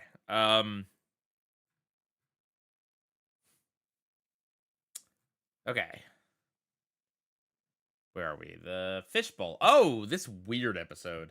A. The Fishbowl. Sandy secretly runs pranks on SpongeBob and Patrick. I mean, social experiments. What I appreciate about this episode is that it does genuinely teach some behavioral psychology. Give someone a bigger bowl and their food will appear smaller. Make someone think that someone else is getting more than them and they will get jealous and want a sense of justice. People do act differently when they think they're being recorded. It even gives a clear definition of what behavior psychology is, in that it is the study of people and their habits. Even Sandy's ice cream truck is a reference to a famous psychologist, Ivan Pavlov, and his well-known Pavlov's dog study. So I think the basic idea here is really good and that they were onto something, but this episode is boring. There's actually a sequence where we watch SpongeBob and Patrick count sand. And even though Sandy is somehow surprised at SpongeBob and Patrick's behavior, all of it is very predictable. Oh gee, Patrick acts like a jerk when he gets put in a place of power. I've never seen that before. To be fair though, at least Patrick's jerkiness here is a part of the story, and he does get called out and apologize for it, even though in the end he doesn't actually think he did anything wrong and that it's science's fault. Is this one like universally disliked? With a lot of these, even the ones that I've been more negative on, there's usually one or two people that are like, I actually really like this one. This one seems to be universally disliked. Just from what I'm seeing on stream here. The interesting premise, it's just so forgettable, and each individual bit just kind of goes on and on. Also, I did not like the whole Squidward part of this episode. Like, it could have been clever if Sandy was also observing him and sent $4.99. How's it going, P-Guy? I just graduated college. Hey! And while I can't stay for too long, I hope your night is going well. Congratulations, Infinity Nerdy. It is. Thank you very much. Enjoy basking in the glow of post-college life. Pranavro 6370 sent $5. Do you think Squilliam and Squid should have ended their rivalry and become friends? No. All Squilliam has is being Squidward's rival. If they became friends, it would just be a friend or not friend or foe. It'd be a new Leaf situation where they'd have to undo it at the end. everything she was doing was also to get a reaction out of him, but outside of that ending gag, that's not the case, and it just kind of seems like Sandy's being a jerk to Squidward for no reason whatsoever. And I don't know, desperately running out to chase the ice cream truck feels kind of beneath Squidward. It's not an abysmal episode, but I think it is boring enough to be considered a SpongeBob episode. I really wanted It's a to good like this transition. episode, but the It's a good execution SpongeBob just leaves transition. a lot to be desired. I did like the joke about SpongeBob and Patrick being camera shy, though. Episode 196. What do we think? That might be an married- upper crust. I think I explained it pretty well. I explained the references and everything. And I'm pretty brisk about it too. I could see it being A, but I think I kind of like it in upper crust. I don't know. What do you guys think? What do you guys think? Oh, Salsa in Basilicus. I forgot about that episode. At what Ag23 sent $1.99. Is it pronounced P-Guy or P-Guy? You say P guy, I say P guy. If you want me to be P guy, just type my name normally. If you want me to be Pie guy, make sure you put it in 2 different words. Upper crust, A tier, upper crust, upper crust. Yeah, I'm happy with it being an upper crust. I like it. I like it. I seem to remember this being a good review too.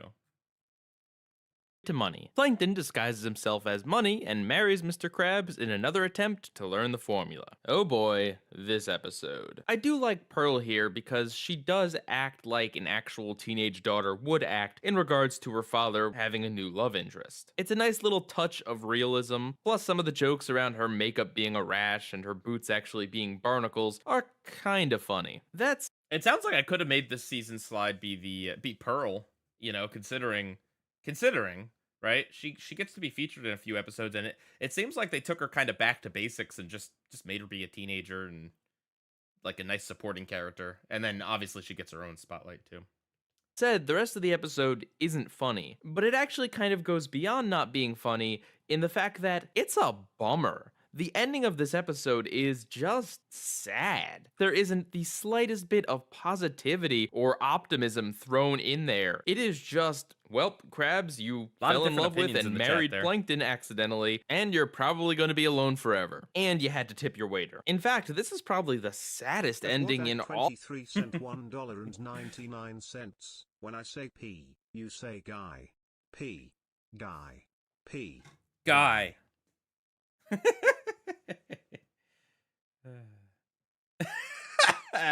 Asher, oh my gosh. Atasha 5,581 cent $5. Yeah, and then you have to do the guy on a penny for the slides layout on season 17. Oh, could you imagine if I if I was still reviewing this show and I get to season 17 and I'm like, I don't know, here's Nosferatu slide. Oh man. Here's the my leg guy slide, and the slide is just like a hairy leg. All of SpongeBob. And while I think sad endings in general are perfectly fine, it really does not fit this show. Because it's not even one of those things that's like sad but is supposed to be funny, like Squidward getting left with all those monsters in The Thing. No, aside from the waiter joke, it's all played pretty straight. At the same time though, while it's a bummer that Krabs ends up alone and sad here, I also don't really feel bad for him. Because think about it, in this entire episode, does he like anything at all about Kashina except for the fact that she is literally made of money? I think it's a recurring theme on my channel that I am not impressed with a lot of the love stories in these kid shows. I don't know why like I don't have high standards for it. It's not like I'm expecting some grand romance, but like I don't know, having two characters bond over a common interest or something is like, you know, like a basic, right? Like that's pretty basic. Pie Guy, you're really giggly today. I'm tired. Is what it is. Okay.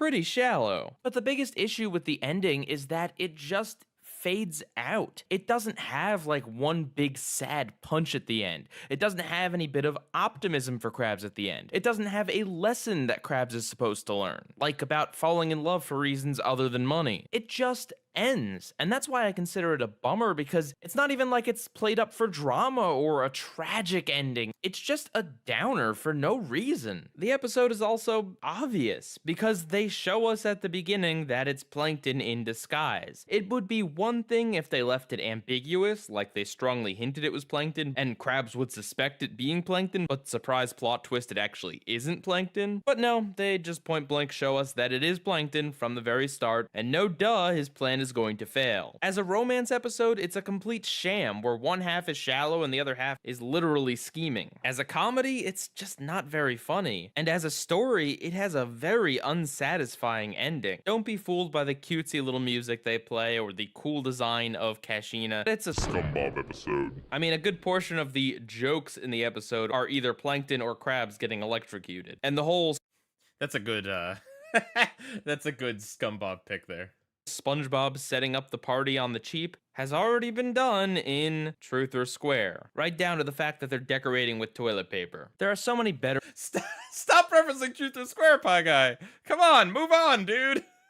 ways they could have done this concept. Maybe Kashina is someone that Plankton hires to get the formula from Krabs, but she ends up falling in love with him. Or what if Kashina was piloted by Karen at Plankton's insistence, but then Plankton ruins the whole thing when Karen seems to maybe be getting a little bit too into it? Or heck, how about just an episode where Plankton rubs in the fact that he actually has a wife? Despite it being a computer wife, it is still the one thing that Plankton has and Krabs does not. I could sit here all day doing this, but it doesn't change the fact that this episode as it is not very good. But hey, it was nice to see Mrs. Puff at Krabs' wedding, for whatever that's worth. Episode 197A.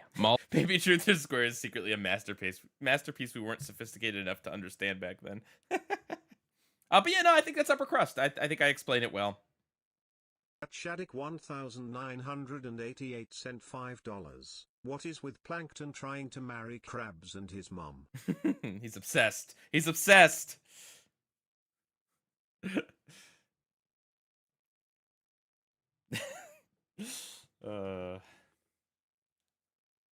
Atasha 5581 cent $5. Okay, maybe that person was right about you being obsessed with truth or square. I'm not obsessed.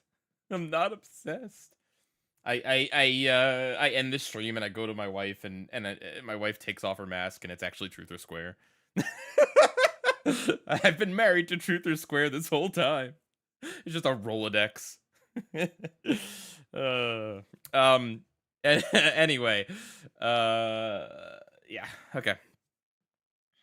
All girl Pearl. Pearl gets a job that is totally not Coral. Alright, before we talk anything about the story or the fact that it stars Pearl or anything like that, we have to talk about the crazy amount of detail they put into the background of this episode. So first off, walking through the mall, there are tons of cameos. From a blink and you miss it appearance of Bubble Buddy and the didgeridoo player from Something Smells, to the more obvious ones like Mermaid Man and Barnacle Boy, and Squidward and SpongeBob. There's so many other characters in the background that are one-offs that I can't— Golly gee, remember when continuity references were fun and exciting and rare?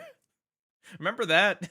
Even list them all here. But that's not even where it ends. The stores in the background all have these unique and creative names, and the floor that Pearl is working on is all worn down and gross. There's even graffiti that says the same things as the graffiti in Sailor Mouth. And on top of all of that, there's little signs on some of the stores that have a No Mr. Krabs symbol. Typically, continuity nods and little background stuff like that don't actually affect the quality of the episode that much, but when they go this far overboard with the amazing attention to detail, it absolutely makes the episode worth watching. But that's not even the only unique thing about the episode. It is entirely from Pearl's perspective, even more so than Larry's Gym was about Larry. This episode, SpongeBob only gets a singular line at the very end, as well as some cameos in the background. And the only previously established character that actually plays a part in the story at all is Mr. Krabs, and he only gets about 3 or 4 lines. And it works. Is it unusual that the episode is from Pearl's perspective? Sure, but not once did I feel like, man, I really wish SpongeBob was more in this episode. Like I said with Larry's Gym, it is just refreshing to get to see other characters on this show take the spotlight. As long as there aren't tons of episodes like this, doing these every so often is a very good thing. And of course, this is also helped by the fact that the second main—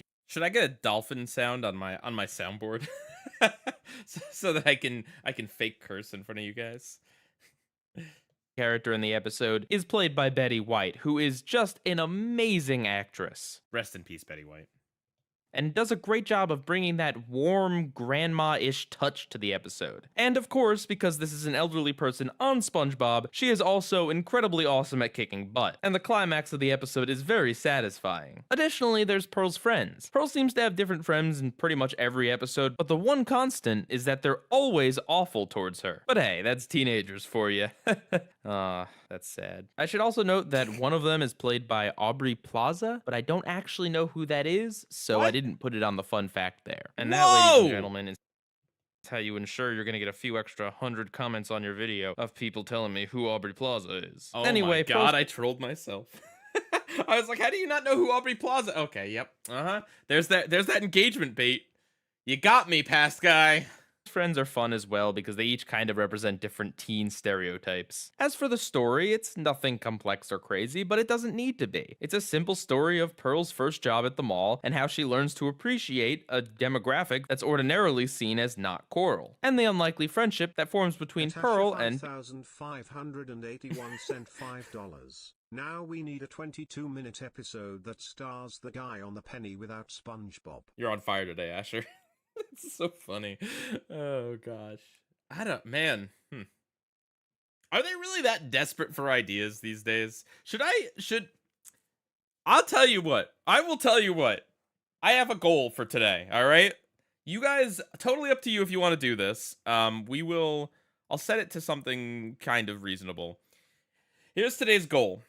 If we hit it, super chat wise, I will look at a list of SpongeBob episodes, like a the Wikipedia list or whatever, and we will just look through them, and I will just like give my vibes on them.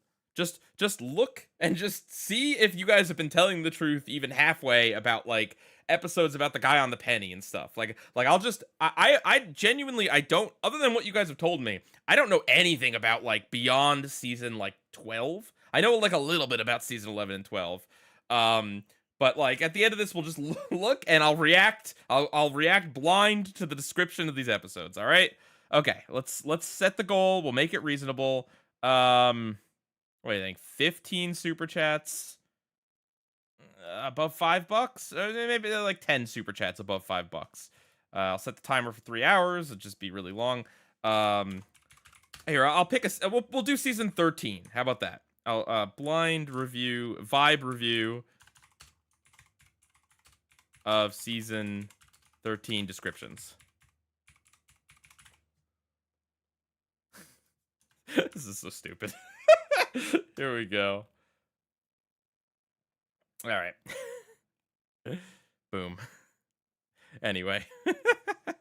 Beatrice. And I like the jokes in the episode, like the one about who took the picture of the guy who's taking pictures, or the fact that the mall has a basement floor that is apparently just filled with crime. Not a phenomenally funny episode, but still, good jokes nonetheless. Of course, it's a good episode. An interesting new perspective, a solid story, a wonderful... Natasha 5,581 cent $5. Justice for Guy on the penny. You know, I was talking about this a little bit with Maxwell Adams the other day, just that, like, what is it? Like, Abraham Lincoln is, like, the funny guy to put in your cartoon, all right? Billy and Mandy became friends with him. He was the president, or not the president, he was the king of Mars on Adventure Time. He's the guy on the penny in SpongeBob. There's just something about Abe Lincoln.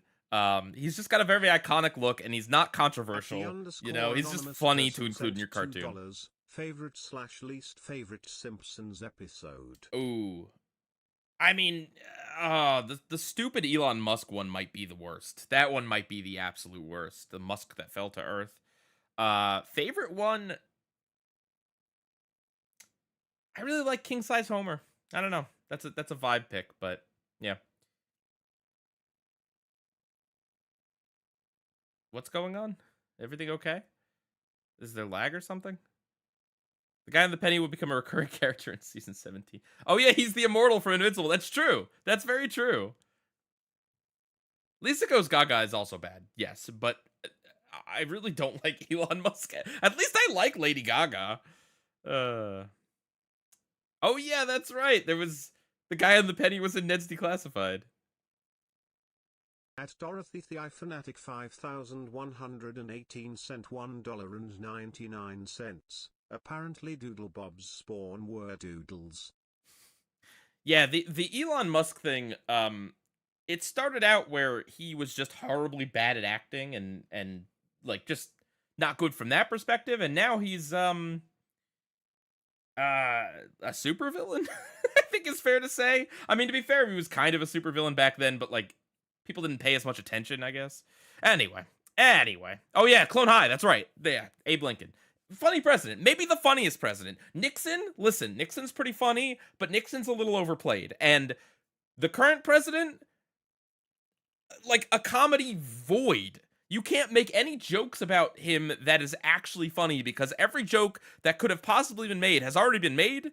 And we just live in a very... It's just, I don't want to hear about the current president, you know? There's plenty of things that are laughable, but all the jokes I think have played their course. Reagan's pretty funny, true. But yeah. Anyway, all right, anyway. Full guest star, an amazing attention to detail with the backgrounds, and some good jokes. It's a very unique and enjoyable episode. Episode 197B. Do I think Bush is good for comedy? Bush is all right. I mean, the way he pronounced things is funny. Hey, if it's laggy, you might want to refresh it because I don't think other people are having lag issues. I like that Mall Girl Pearl review. I think it deserves an A tier. Although, I don't know, the trolling with Aubrey Plaza is good. That might get an upper crust. I don't know. At Michael Caden 6,973 Thank you for the super chat. cent $5. There is a modern SpongeBob episode called Wordoodle where it is revealed that Doodlebob has a wife. No, I'm not joking. Why? You're seeing some lag issues now too. Well, refresh because let's see, stream health.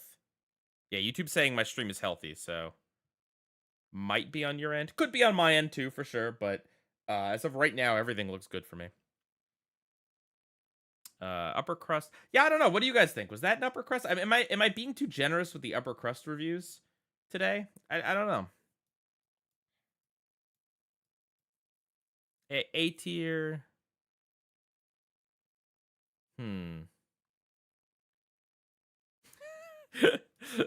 Why would you think Doodle Bob wouldn't be straight? I mean, I don't know. He gives off ace energy like SpongeBob for sure. Can't believe you rage baited me with Aubrey.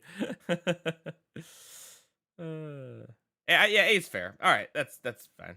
That's completely fair. Someone was asking what the worst review so far. Anyway, it was, and well, let's see. I don't know. I don't remember. Whale of a Birthday review was pretty bad. Opposite Day and Fun, I think, were pretty bad as well. Yeah, but these are the ones that are in the bottom tier. I don't really know which one's the worst of the worst, but yeah. Currently unlistenable. Well, I don't know what to tell you.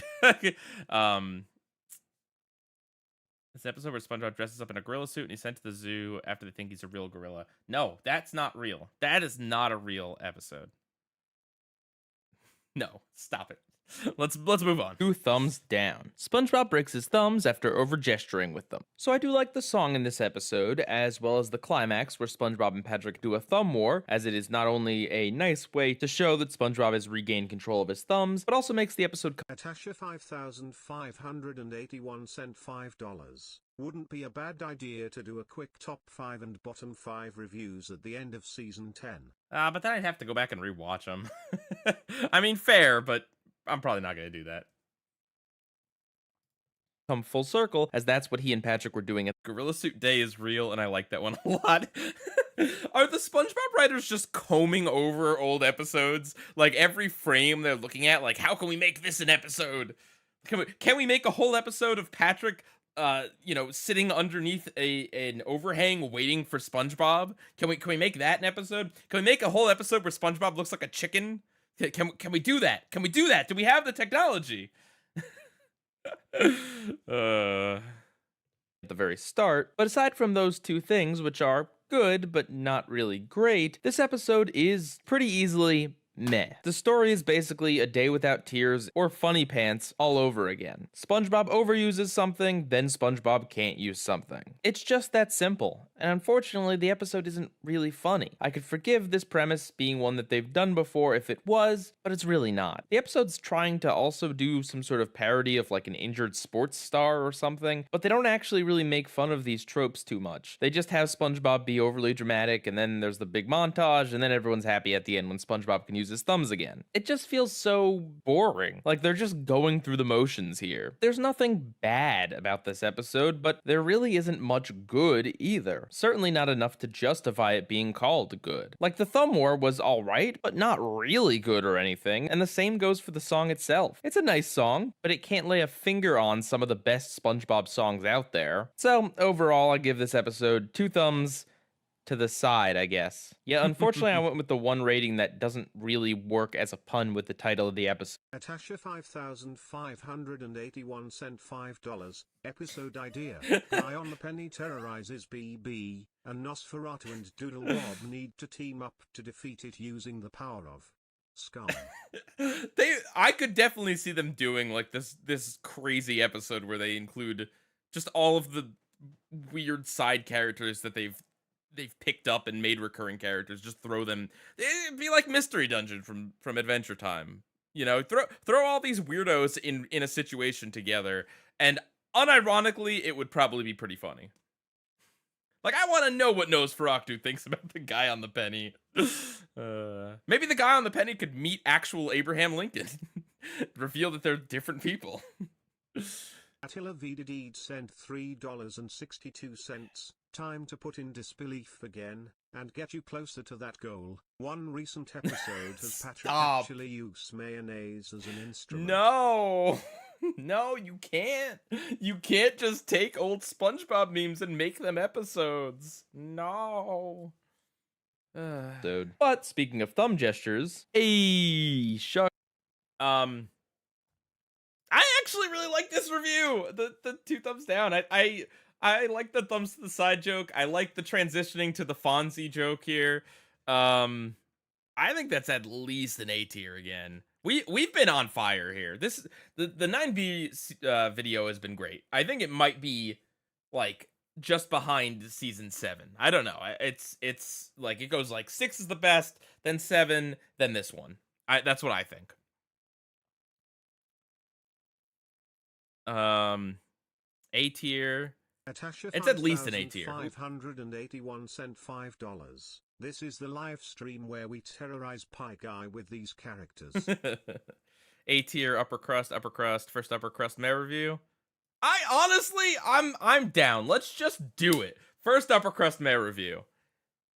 I don't over explain anything. I'm short and sweet on it.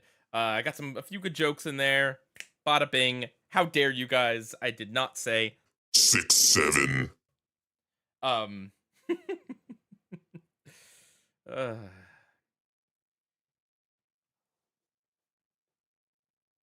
Okay.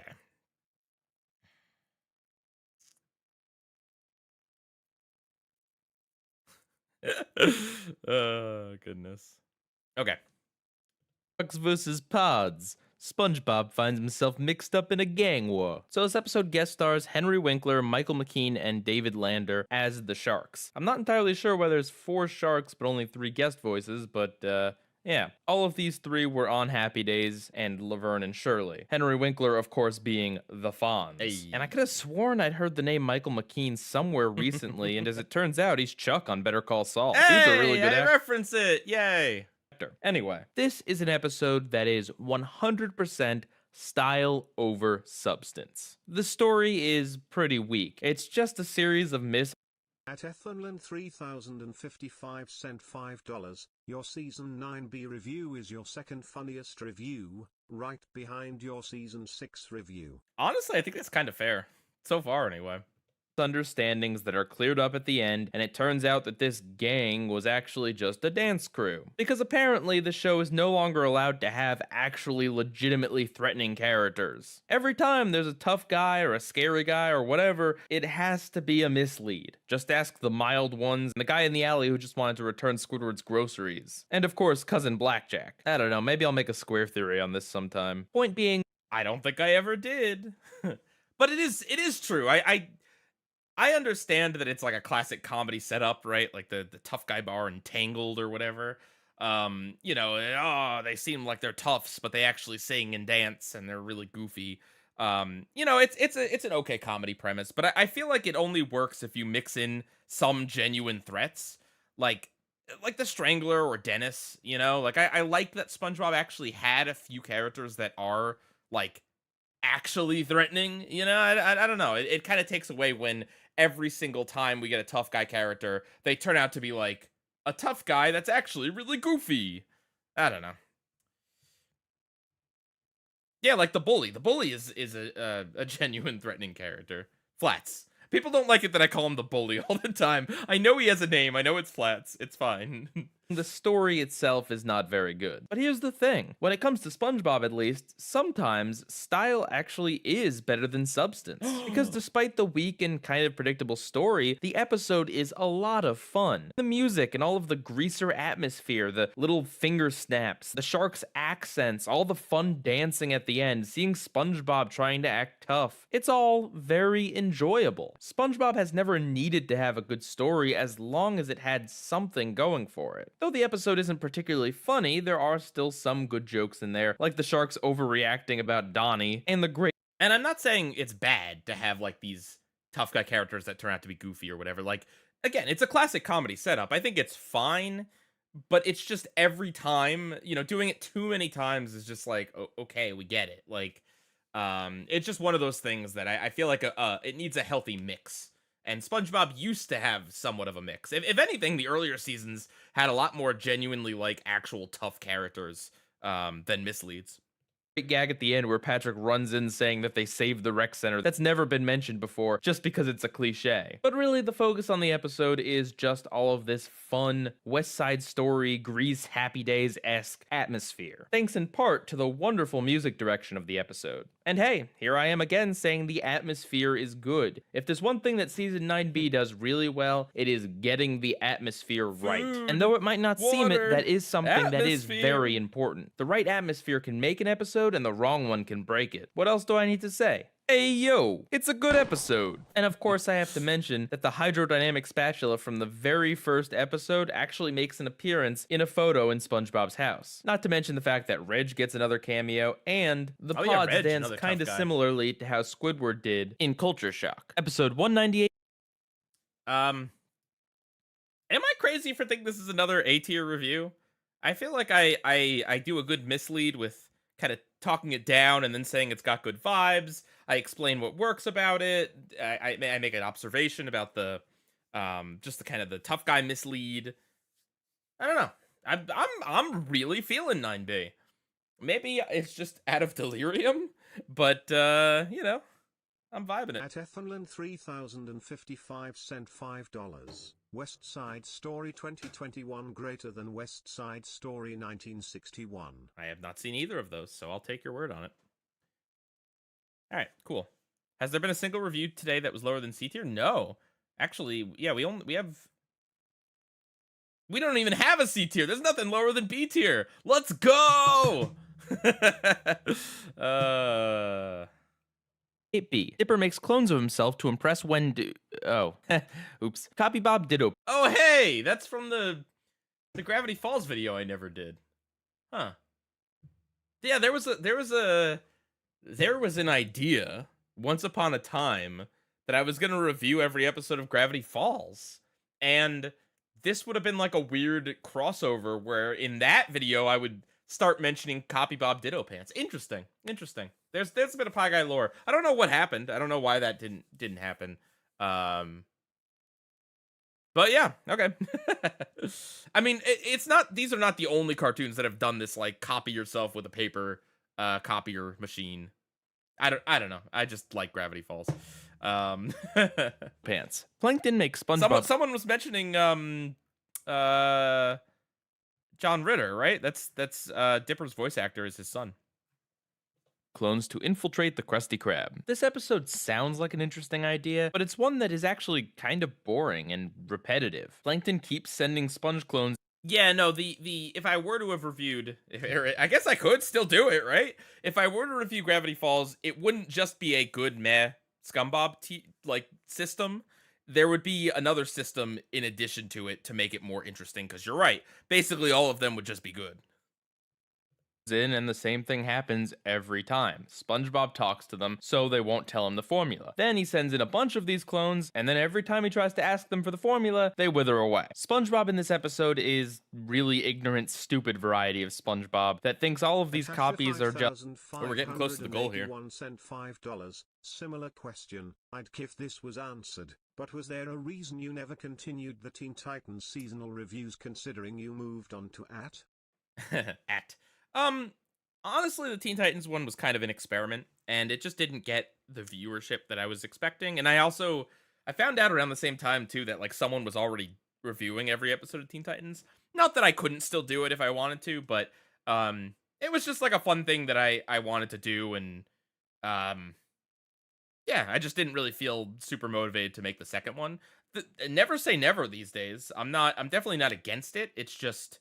I kind of thought that maybe like reviewing the first season of a bunch of different shows and seeing which one kind of caught on in the algorithm would be a good way to see like which series to keep reviewing. I don't know. Again, lots of thoughts. As you may have picked up on, it takes me a long time to make these videos.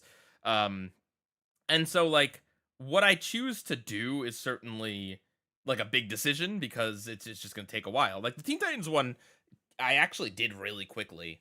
But yeah, like the thing is that like the Fiona and Cake video that I'm working on, part of the thing is that every episode of that show, even though it's only 10 episodes, but every episode features multiple storylines and a lot of things going on. And so it involves, and there's like themes and there's things that carry over from episode to episode. There's like a lot going on. So they're harder to review. Like the each review is like 4 to like 12 minutes, you know? Like some of them are pretty long. So Teen Titans does also kind of have ongoing storylines, but not as much in season 1. In season 1 it's just Slade appears a few times is like kind of the storyline. But anyway, just all that being said, that it does take me a while to do these, so what I choose to review, I always have lots of different ideas. At Effinland But 3055 yeah. cent $10. Hey! The goal has been reached. Woo! The goal has been reached. All right, guys, so after this, we're going to look at the season, what did I say, season 13 descriptions and give some vibe reviews. Thank you. Good job, guys. Just All right, let's get on strangers with that it. kind of resemble him, except he also is just cool with them all working the grill and working at the Krusty Krab. And Krabs is just okay with telling this legion of SpongeBob's the secret formula, which is totally not suspicious at all. But I guess 127th the Hedgehog 2 cent $9.99. The guy on the penny is referenced in the leaked season 17 episode The SquarePants Method. Take my money. Wait, hang on. Is any of this true? Or is this a reference to the Fielder method from Nathan Fielder? Or just a specific method acting type thing? And is this real? Oh gosh.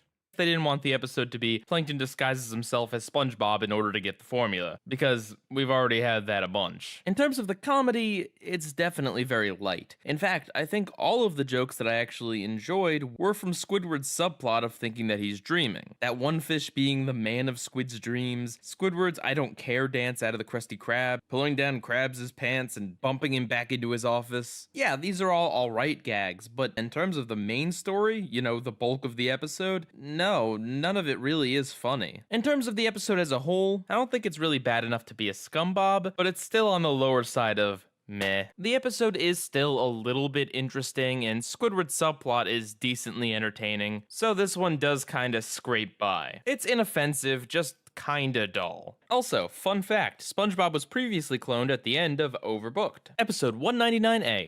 I think that's like a B or maybe even a C tier review. You know, maybe a B just because it's a meh episode. I don't know that it really needed a super long review or anything too in depth, but I feel like that was just kind of just an okay review. I don't know. Whew. B tier, B tier. Yeah, I think B tier. James Arnold. Who is James Arnold Taylor. Oh, that guy. Sold. Squidward tricks Patrick and SpongeBob into thinking people have moved into their houses. This episode really feels classic. Like it's a classic early SpongeBob move for Squidward to tell SpongeBob and Patrick that people have moved into their houses and then having to pretend to be those new people in order to keep up the ruse. It's an old school farce and I love it. My favorite part, of course, is Squidward's really gratuitous German-ish speak, as well as just seeing the guy run back and forth and back and forth. It's a good episode. It's definitely one of the funnier ones this season, and it's just a story that works for SpongeBob. It's also cool seeing SpongeBob and Patrick's little garbage house, and there's other funny little lines like Patrick saying that he needs to learn how to learn. The ending is a bit predictable, but it's still okay. And the beginning of the episode definitely reminded me of That's No Lady, when the guy on the street convinced Patrick to get out of town just because he was trying to sell him something. Also, it's not really that big a deal, but I really like this effect I did where I put the screen in front of the good episode when I need to reference something. I don't know. It's not like that complicated, but when you have to do that so many times over like an hour plus long video, it just takes a lot of time.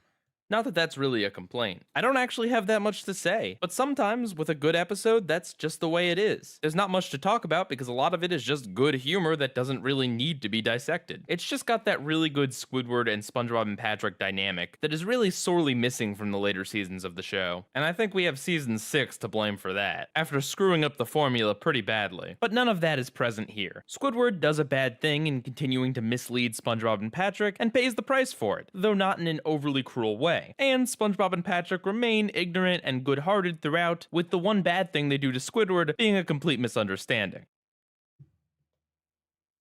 I think that's a B tier review. Again, nothing too flashy, but I have some interesting things to say about it, comparing it to old SpongeBob and stuff. I like it. We're getting there. We're getting there, guys. Episode 199B, Lame and Fortune. When SpongeBob finds fortune cookies that always come true, Plankton makes his own to trick Krabs. I know this is gonna sound a little nitpicky, but I was kinda bothered by the fact that these fortune cookies were tiny compared to SpongeBob. 3,055 cent $5. There's a leaked season 18 episode called The Krusty Kochar where every other line ends with cook in my own doo-doo. I don't believe that one. I really don't believe that one. And Krabs. Sure, they've kind of played fast and loose with exactly how small the undersea life is compared to the humans, but the one constant is that they are always small, as shown in episodes like Frankendoodle and both movies. So why exactly were these cookies so small? It really doesn't matter that much, but I do feel that they could have done a better job of setting up these fortune cookies other than just having them literally fall out of the sky. My favorite part of the episode was indeed the climax where Plankton was trying to get the formula bottle from SpongeBob, but there's just a sea of Chum Bucket customers that is making it unable for him to do so. It's a really fun sequence, and for the most part it's well animated, despite the fact that there is a really egregious fish that doesn't have a mouth towards the end of it. Anyway, it's a really fun sequence. Okay. My main complaint, though, is the fact that it really doesn't have much of anything to do with the rest of the episode. If the focus of your episode is fortune cookies, then you would think that Plankton gets foiled by the same fortune cookies. Maybe instead of a sea of fish, it's a sea of cookies that prevents him from getting to the bottle. Or maybe he doesn't believe that they all come true and he opens a bunch of them himself because he's a cocky man of science and they all have bad things on them that come true. Something like that. The climax we got is definitely cool. 5,581 cent $5. Okay, fine. Here's the truth. In a leaked season 42 episode, they mention you briefly. No way. I mean, look, with how bottom of the barrel some of these ideas are that are allegedly true, I wouldn't be that surprised if I got a shout out on SpongeBob someday. It looks like they're a little bit desperate for ideas. Cool and I like it, but I think it would have fit better in a different episode. So yeah, I definitely would have tweaked the episode in the setup and the climax, but I do have to say that it is a particularly funny episode. Squidward saying his depression is award-winning, which is, I guess, technically true. I'm sure in all of its time on air, SpongeBob's won at least a few awards. Although maybe not if they nominate things like Dear Vikings and That Sinking Feeling. Where was I? Oh, right, funny I'll never things. get There's over it. Krabs firing his body at Squidward to tackle him out of the cashier's spot. Karen making a crack at how her marriage is hollow and empty. Plankton crashing from his little helicopter thing. It's not like a jaw-dropping, hilarious episode, but the laughs are relatively consistent in here. And the story itself is fine. Yeah, the fortune cookies maybe could have been set up a little bit better, but the story of them being inexplicably true all the time and then Plankton using that to his advantage is certainly interesting. And though the climax may not have fit thematically, it was still a lot of fun. All in all, it's a good episode. Without the comedy, this might have slipped into meh territory, but with it, it certainly does not. I also found it cool that they snuck in Grandpappy the Pirate and a few other cameos into Krabs' morbid fantasy. I would also like to make a note of how Plankton basically convinces Krabs that he's gonna die if he doesn't hand over the formula, which on the surface make sounds that as note, bad as okay. what Krabs did to Plankton in One Course Meal, but because of the execution here, it is played off a lot more lightheartedly. I just wanted to mention that because this serves as a good contrast, and it does show that tone definitely matters, and it isn't about what's literally happening so much as it is how the characters and even the show itself treats the situation. And I do love how blatant Plankton's fortune is. A lot of times in cartoons they'll go with the you will be destroyed or you will face your untimely demise or something like that, but no, it just flat out states you will die. I wonder if this episode led to any creepypastas. Oh, and yet Oh, again, we have this weird creepypasta variant on the my leg gag with the plural, my legs. Episode. I liked that review a lot, actually. I think that might be an A tier. I feel like I explain it pretty well. I have some interesting things to say. We should watch your nice try review on stream. Hey, listen, Nickelodeon, if you want it, you can have that idea. It's fine. It's fine. All you got to do is, say Pie Guy on the show. That's all you have to do, and that idea is yours. Upper crust A tier. Yeah, I think it's an A tier review. All right, we've got our I think our only special in 9B. Wasn't there? Maybe it's a season 10 episode. I remember this weird episode where like the French narrator's a character or something. They're like all having a picnic, and Mr. Krabs references being in a relationship with Mrs. Puff. It's like a nature documentary type thing. Is that season 10? Or maybe that's season 11. Anyway, I guess it's not in season 9. What character do I want to say Pie Guy? Squidward. Feral Friends, that's right. That is season 10. Okay. I remember that episode. That episode stands out a lot to me. Yeah, SpongeBob goes to a bakery and asks for pie, and someone's like, "Oh, you're a pie guy, eh?" And SpongeBob's like, "I'm a pie guy." $581.05. Mr. Krabs. This pie guy rules. Who knew? SpongeBob. Yeah, so it's like license to milkshake, except SpongeBob needs to go to, like, the Krusty Krab starts offering pies like it's a 1950s diner, but in order for SpongeBob to make the pies, he has to go to a pie school or something. And there's like a guy that's the instructor, right? And SpongeBob makes friends with the other kids in the class, and they're all like, "Man, I'm so sick of this pie guy's rules." Because he's like very militant about his pies. There you go. Are you happy now? Oh, sorry, that's a different episode. Oh gosh. Okay. Anyway, let's go. 200. Goodbye, Krabby Patty? Yikes. Nickelodeon. Slide layout intentionally left blank. Oh man, it's great when laziness can overlap with a good reference. Really needs to stop with making every special have a clickbaity title. When frozen Krabby Patties become wildly successful, SpongeBob loses his job, Dave and Jackson N5K sent $5. Due to season 9B's charm, most of its episodes you found I found good. Also, any theories on why season 10 was such a downgrade from season 9B? Yeah, I mean, I think that's completely fair. I think even in a lot of my SpongeBob reviews or like meh reviews, I'm not that harsh on the episodes. I think that they are, on average, just a big step up from like 9A and 8, and huge step up from 6 and 7 for sure.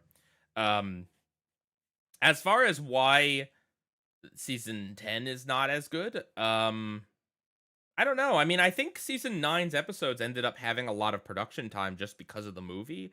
Like because they were already off schedule, I'd imagine maybe it wasn't like that big a deal. Like they had more time to work on it, but I don't know for certain. I'm sure someone does know a little more. Oh gosh. $4.99. I didn't know Pie Guy became a writer on Modern SpongeBob. Goodbye, Krabby Patty's original title was Factory Fresh. Interesting. Thank you guys for all the super chats, by the way. I feel like I'm not thanking you as much. $3.62. Goodbye, Krabby Patty. Original title was Factory Fresh. I think that's a better title. What is this reference? I don't know. I assume it's referencing something from the episode. Maybe I'm wrong. Oh gosh. At Ethanlin 3055 cent $2. What's the reference exactly? This episode's under 10 years old, so that's something. His best friend. So the story of this episode is basically just a longer, more complicated version of Selling Out. But I think this episode has a lot more going on with it. Oh my gosh. CDCB2 cent $6.07. Hair, I just sent you a 6 to 7 super chat. Thank you. CDCB. I like the way my text to voice guide says heh heh. Pretty cool. Everyone should put heh heh heh in every single one of their super chats from now on. Also, make sure I'm P guy. Very important. They should all start with like, hey P guy, or hey pie guy, and then he could say that, and then end it with heh heh heh heh. If that's not too demanding. If you guys don't know, by the way, the overlays, if you donate, it's like $6 to $7, or six to $6.99. You get the season 6 transition. $7 to $7.99 is the season 7 transition, and 8 and above it's the season 8 transition. That's why. The slide layout references the secret formulas that were sold at the Krusty Krab's gift shop. Ah, okay, good to know. Do you think Gordon Ramsay watches this episode and is like, have I gone wrong selling frozen food? No, it's everyone else that's wrong. And is different enough that I don't really mind that they are kind of similar stories. Natasha 5,581 cent $5. Hey P guy, the HD visuals are absolutely hilarious and the gags are not disgusting. Hair. Oh, he didn't do it as well that time. Not enough references to the guy on the Penny Asher. Sorry, that's a SpongeBob comment. 55 cent $5. Why is the slide layout blank?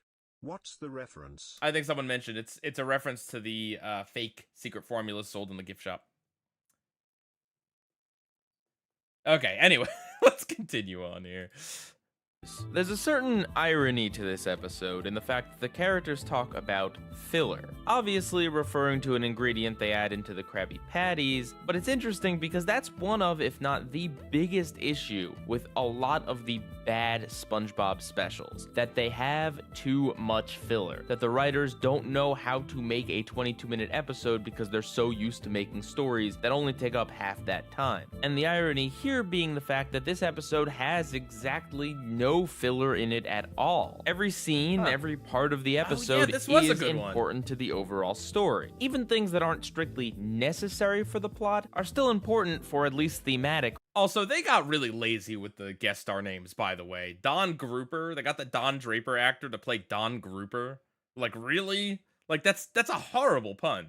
That's barely a pun. And Bob Barker as whatever he was, Bob Carper, or whatever it was. Actually, Bob Carper sounds like a better pun than I think what they went for. Wasn't it like Bob... I don't know. Bob Barracuda? Reasons. Like when Plankton comes and tries to steal the formula. Yeah, sure, that scene could have been cut, but it does serve the purpose of showing that everything in SpongeBob's life has been thrown completely out of whack thanks to this one change. Bob Barnacle. Yeah, no, that's horrible. It was so bad that I dropped it out of my brain, all right? This was like 10 minutes ago that we heard that. Well, okay, maybe not 10 minutes, but it was like an hour ago, and I've already forgotten. Bob Barnacle is a scumbob. Okay, Gene Scallop is actually a decent one for Gene Shalit. That one's decent. No, Bob Barnacle sucks. Don Grouper is a scumbob as well. I think one really good creative decision that they made was to Pronavro 6,370 cent $5. Should have included the SB You're Fired slide when talking about filler. Oh yeah, for sure. I actually, I feel like I mentally confused SpongeBob You're Fired with this episode, just because they're both specials in the season about the Krusty Krab, technically. But yeah, no, I do actually remember this one being pretty decent. to have the Patrick and SpongeBob friendship be the emotional core of the episode. Sure, you could have told this exact same story without Patrick being in it, have it be more about SpongeBob missing the Krabby Patty and his old job. But not only have we already had a few episodes that already tackled that, like Krusty Dog. Atmosphere 8,458 cent $5. Hi P guy, I used to watch these a million years ago. Hello, Atmosphere. Nice to see you're revisiting them. Wonder, what do you think of SpongeBob in its current day? I have not seen anything past like season, I think one episode in season 12, so I can't really say, but it sounds pretty bad. $4.99. Fun fact, in the Big Bad Bubble Base, the term scumbob is mentioned by Bubble Base. We also got Bubble Patrick, Base, a term for bad Patrick Star Show episodes. Interesting. Interesting. Yeah, no, I did know about the SpongeBob, At but it's always good to hear. 3055 I've not actually seen that $10. episode though. I am easy mom. I'm glad you guys are enjoying the stream. I'm having fun with it. What? Oh, okay. The next commenter. Diamond underscore slippy. You got me for a split second. $5. P Guy, how dare you forget about the Bob Barnacle who returns in the season 20 episode Bob Barnacle Returns 4. Oh, duh, that Barnacle. Yeah, no, that guy's good. Guys, his name is Bubble Bass because he's so based, right? Am I right? He says SpongeBob. so obviously he's based. Puke trick? Is that the pronunciation? But inserting this emotional core of the friendship between SpongeBob and Patrick. Also, stick around because we're gonna be reacting to the descriptions of season 13 episodes at the end of this. I gotta stop slamming my stream deck down on the thing. You can probably hear that. Atasha 5581 cent $5. Puke Rick in the SpongeBob All right. filter now, please. Underscore pie happy. Puke Rick. Scumword. You did hear it. Okay, good. He's bubble based. Bubble based. Gosh. being torn What would be the Camp Coral equivalent of SpongeBob? I don't know. Actually, I think let's just. Am I allowed to just pretend like Camp Coral doesn't exist? I'll reference the Patrick Star Show. I've honestly been kind of tempted to maybe watch and talk about the Patrick Star Show lately, but Camp Coral's still a hard no for me. Mr. Craps. Who else we got?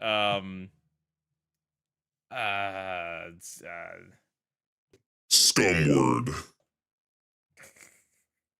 Okay, anyway. apart not only helps them fill up the appropriate amount of time, but makes the story a much more personal one. While yes, we care about SpongeBob getting his beloved Krabby Patty back, his friendship with Patrick is even more important than that. And much like with Plankton, including Patrick in the story, again shows that SpongeBob's life is being ruined in more ways than one. And the SpongeBob and Patrick story, while simple, is still effective. Patrick is 110% likable and sympathetic here, and they do a great job of setting up the friendship very early on with a montage of the two having fun. Not only that, but they include symbolism like their choice of ice cream to show that Patrick is being forced to live a life that he doesn't want instead of the simple one with SpongeBob. One thing I would have changed about Patrick's part in the story At Agamemnon Fireman sent $10, half, unrelated to SB, but I just wanted to donate and wish you well. Aw. I first found your channel rants when I was 10 in 2008. No way. Although the terminology to describe the symptoms you saw with CN and Nick. Holy cow. That's crazy. Well, thank you. Thank you for watching that long. I'm excited for the second half of this.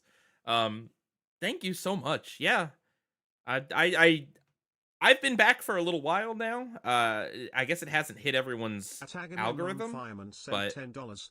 it's always nice to hear. Weren't quite there yet. I believe you were ultimately vindicated about your concerns given the shape they're in now. Hearing you have a kid is giving me whiplash. God bless and Godspeed, brother. Oh, well, thank you so much. That means a lot. Yeah, no, some people are just kind of keep discovering that I'm back, but it's always really nice to hear, and I'm very just happy to hear people that have been around for such a long time. I don't know, it's dope. It's really dope to see such positivity and happiness. I'm glad I could do anything, and I mean, yeah, not to toot my own horn a little bit, but way back when Seeing Real was happening, right? When I started my channel, a little bit after I started my channel, I got told a lot that I'm just a dumb kid and I just don't like it because I'm growing out of cartoons and this and that. And, in one sense, my critiques definitely were not polished, right? And I was kind of a little bit of a dumb kid who didn't know a whole lot about the animation industry or the entertainment industry. But on the other hand, I did spot some things that, yeah, it ended up being kind of spot on.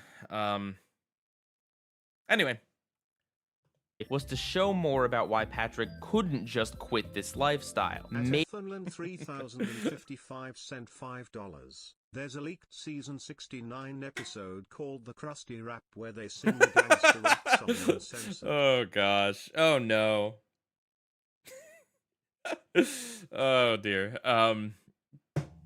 I keep doing that. I keep slamming my Steam Deck down just like as a tick on the desk here. Attila Vidadeed sent $3.62. Pie Guy's kid will tower upon Nosferatu and the guy on the penny.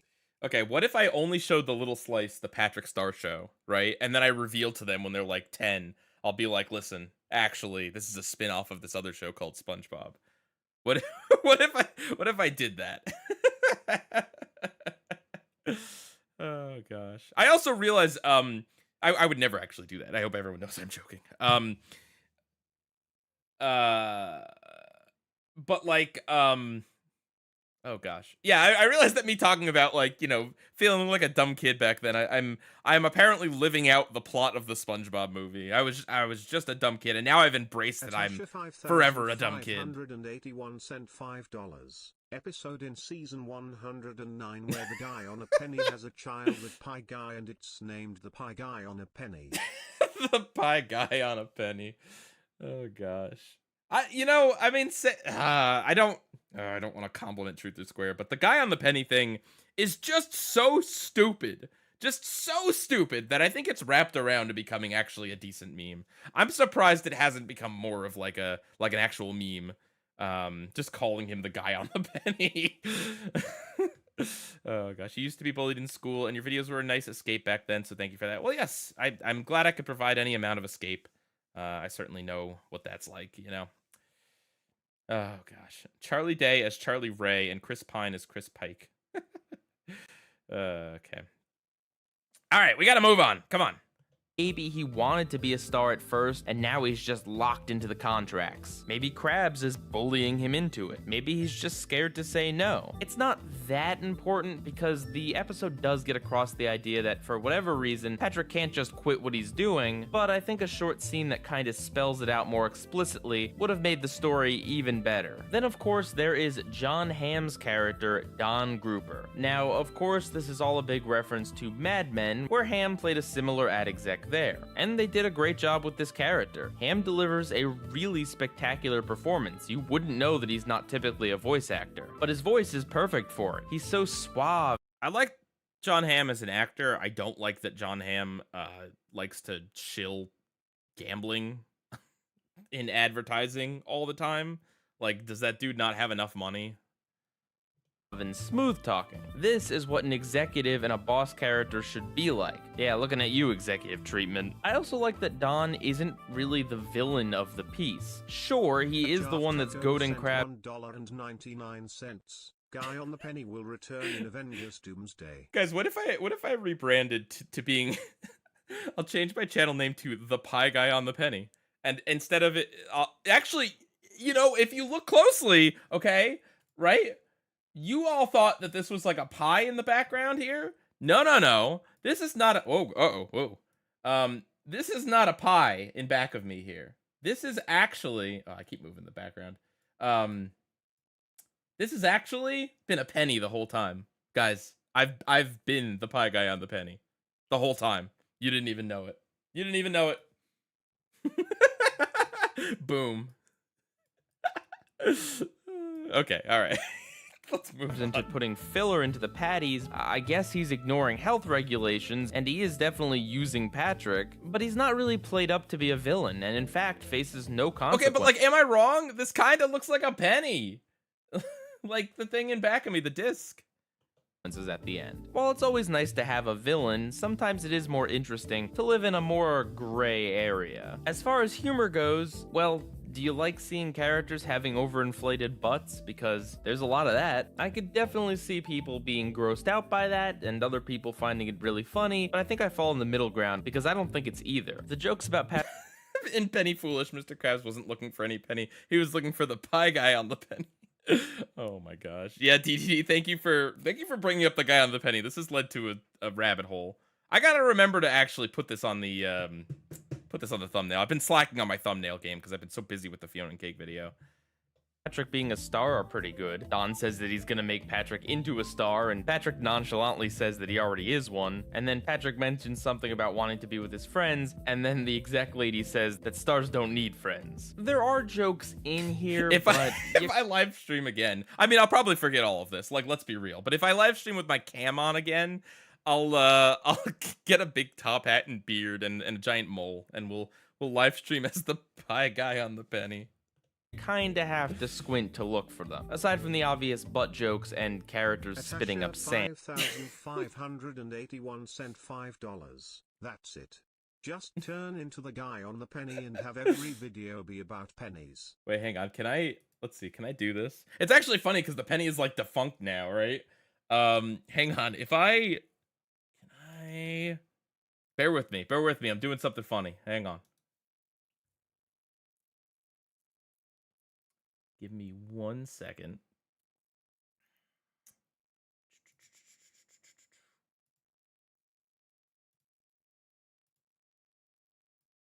Oh gosh. Hang on. Where is it? Yeah, that's good. Okay. I'm becoming the guy on the penny.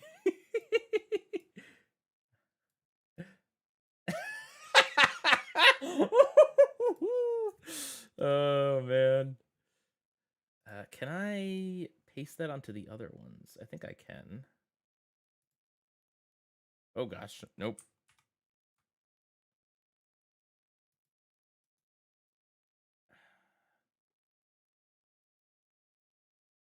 Yeah, there we go.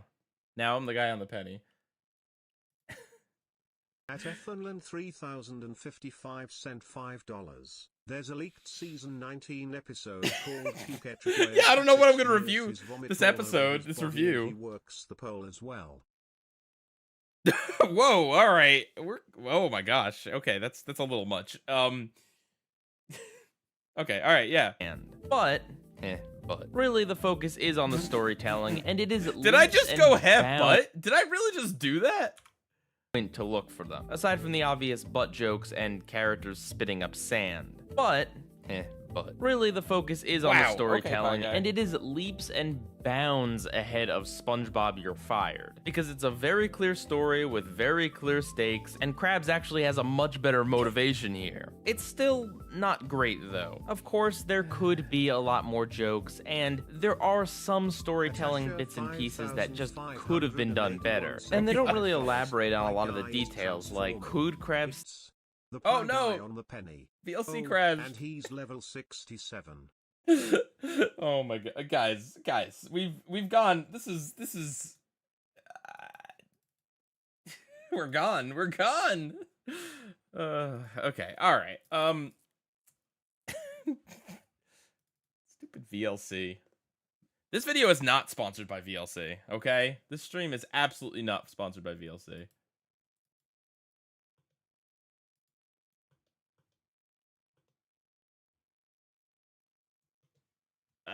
Oh crud. Hang on. Everything's going crazy. I gotta switch the audio device here. No, that's not playing out of the right audio device. That should be the right one. Uh-oh.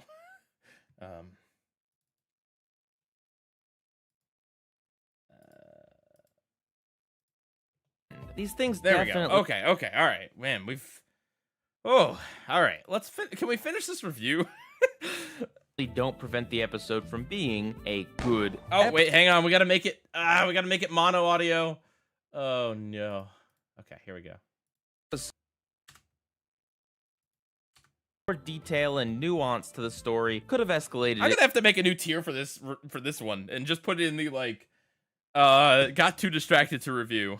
into a really good episode. As it stands, it is an enjoyable and satisfying story with a good emotional core. At first I was wondering why Patrick's commercial was the 400th commercial instead of something more meaningful like 500th or 1000th or something like that, and then I remembered this is the 200th produced episode of this show. And with most episodes containing 2 segments, this falls somewhere around the 400th story overall. Give or take some specials, some season 5 shorts, and 2 TV movies. 201A.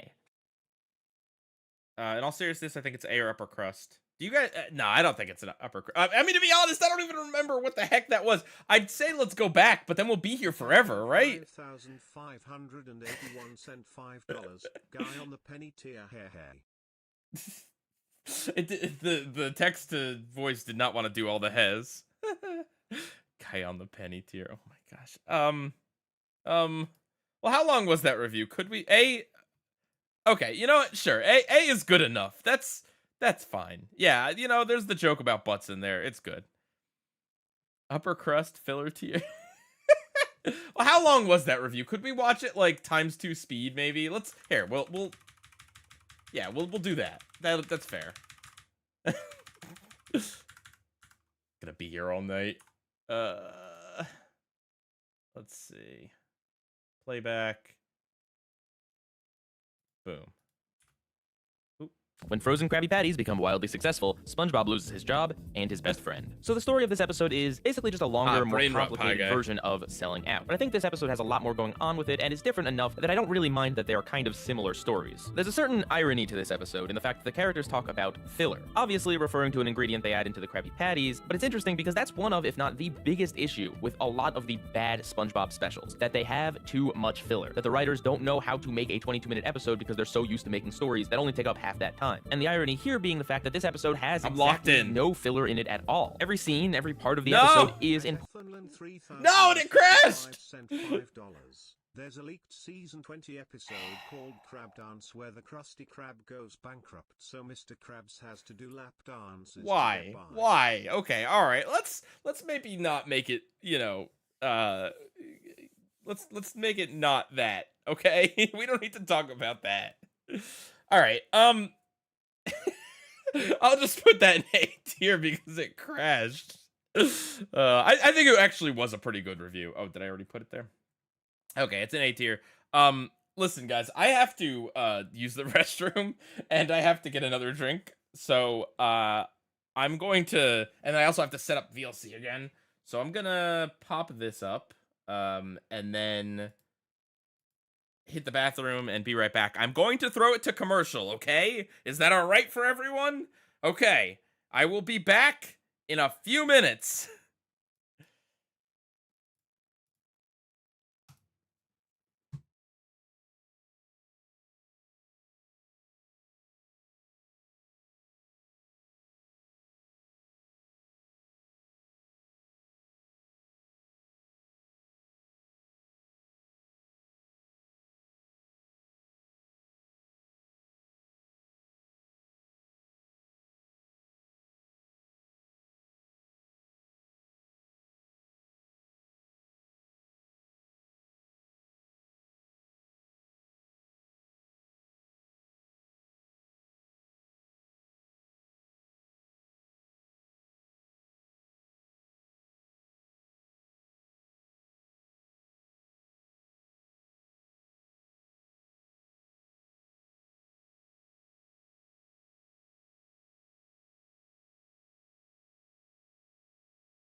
Hello.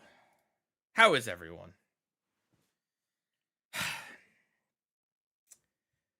So I grabbed the SpongeBob drink. This purified water with electrolytes added for taste. I think we're gonna try it. I'm not turning the camera on, but let's see how this is. Oh, let me get the BRB thing down. Bloop. Let's see. Ugh. Doesn't smell like anything. Oh, that tastes weird. At Michael Caden 6,973 cents $2. Guy on the penny he. Yeah, that's pretty awful. It tastes like Pedialyte or something. Like it tastes like nothing. I don't know. I don't like it. Natasha 5,581 cent $5. We were acting up. Put us in the pie guy timeout corner. You can hear me slurp. Oh god. All right. Well, don't worry. I might be drinking this now, but I will keep this water bottle as my stream water bottle forever. Do I regret it? Yeah, this is gross. This is honestly like really weird cuz it's purified water with electrolytes. Oh, also, ladies and gentlemen, there's something important that must be done. I did not eat dinner. It's almost 9 o'clock. So would chat like to pick what I eat, what I get delivered to me? Would that would that be fun, or you guys want me to just get on with this? Up to you. I could get it delivered from like Wendy's or something. I could have a Krabby Patty. 55 cent $5. I'm sorry for crashing the stream. Okay, thank I'll be you. a good boy from now on. Important to the Oh gosh. Let's do it. Taco Bell. So I could do Taco Bell, I could do Wendy's, or I could do Burger King maybe. Or McDonald's. Do you guys if you guys want Taco Bell, Chipotle, Taco Bell. You live in a rural area. Oh no. Does it taste like cat pee? I've never had cat pee, believe it or not. Order Applebee's.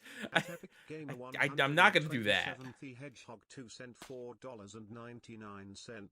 Order Applebee's. Oh my gosh. You guys are crazy. All right, if everyone wants me to do Taco Bell. No, I don't like. Listen, I actually don't like Burger King. I just thought you guys might enjoy the burger aspect of it. $1.99. I didn't like Azula and thought she was so annoying. Random, and I don't agree with that, but you know, hey, it's your opinion. That's fine. All right, hang on. Let's get on with this here. Quick. I don't know. People throw out things that I should order from Taco Bell right now, and I'll order the first few things I see. If so, what's your take on that and the series in general? I've been loving my rewatch of it. I do love Invader Zim. I was not as crazy about the movie. I thought it was all right, but I didn't like how it took away a lot of the edginess of Zim. I thought that was like the best part of it, really. that it was kind of dark and weird and kind of making it more like friendly and upbeat and more like a normal children's cartoon. I was not as big a fan of. I understand that artists, you know, they change as they get older, and maybe he thought that this was like a better fit. I know he was doing Invader Zim comics that were kind of like lighter and softer, but yeah, that's just my take. All right, what do we got?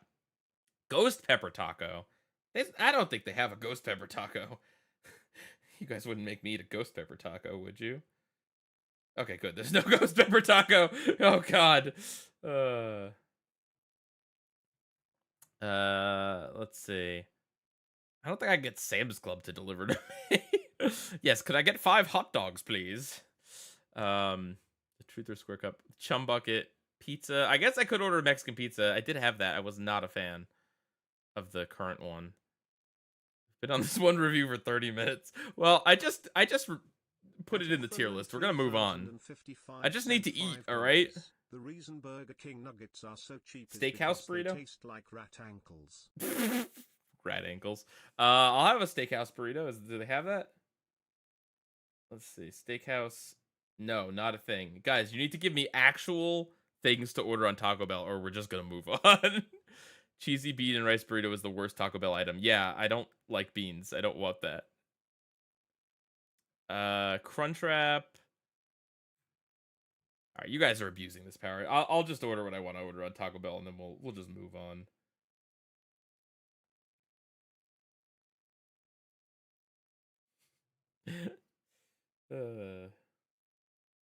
What do you guys like at Taco Bell? I like most things. I'm not a big bean person, but ooh, the grilled cheese burrito looks good. The protein bowl and nachos. Yeah, that's not bad. But I can't eat that and stream at the same time is the problem. Doritos, tacos, and Crunchwrap. We could do it. Ooh, the Cantina chicken burrito is pretty good.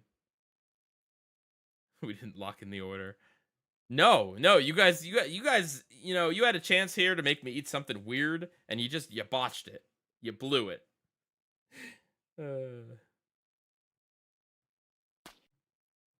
At Anthony Collins 2,383 cent $1.99. Opinion on Chick-fil-A? Man, Chick-fil-A's yummy, but I'm not supposed to eat it because they're an evil company. And I support gay people, so I don't eat Chick-fil-A anymore. Have I ever had Popeyes? Popeyes is pretty good. Move on. Guys, I have to eat. Oh my god. All right. We'll just keep going here. I'll order while we're listening to the next review. How about that? Overall story. Even things that aren't serve the purpose of Patrick and 23 cent $1.99. I just sent you the guy on the penny 199 times. Okay. 201A, Sandy's Nutmare. Sandy forces her tree to make a surplus of nuts to feed Bikini Bottom. This is just a solid story. It slowly eases you. Natasha 5,581 cent $5. Let's just open up a Pie Guy's bakery and eat their pies. It might be good TBH. Sure. Into the conflict by first showing Sandy's tree is weakened and then having Sandy try to strengthen it with science, which leads to it overproducing, which leads to Sandy having to figure out how to get rid of it all. Then through some shenanigans with Patrick, the Oh my gosh, guys. We're never gonna get through this! Any thoughts on movies directed by YouTubers? Obsession, Backrooms, hitting it big at the box office. It doesn't surprise me, to be honest. I feel like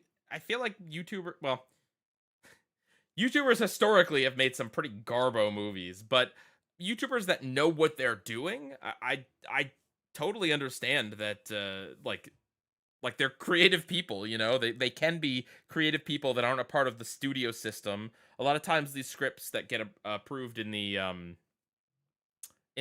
studio system are just ones that have been like workshopped to death and have no life in them. So yeah. No, don't slow down on the donations. Keep going. Mwahaha.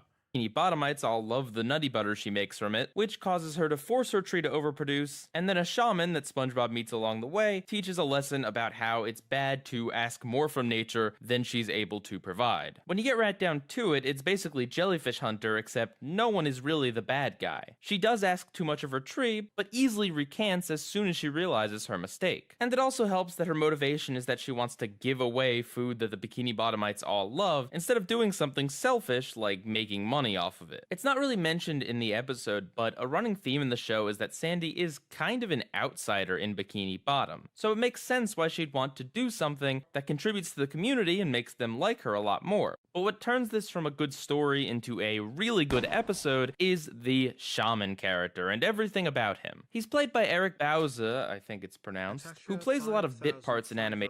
Oh my gosh, Asher. Alright, fine. I'll make sure this super chat slows down the stream so this goes on forever. And hasn't been in really much that I recognize. What startled me though is the fact that he's not an old man. Pronavro 6,370 cent $2. Is this a Taco Bell stream or an SB stream? I'm just trying to order dinner, alright?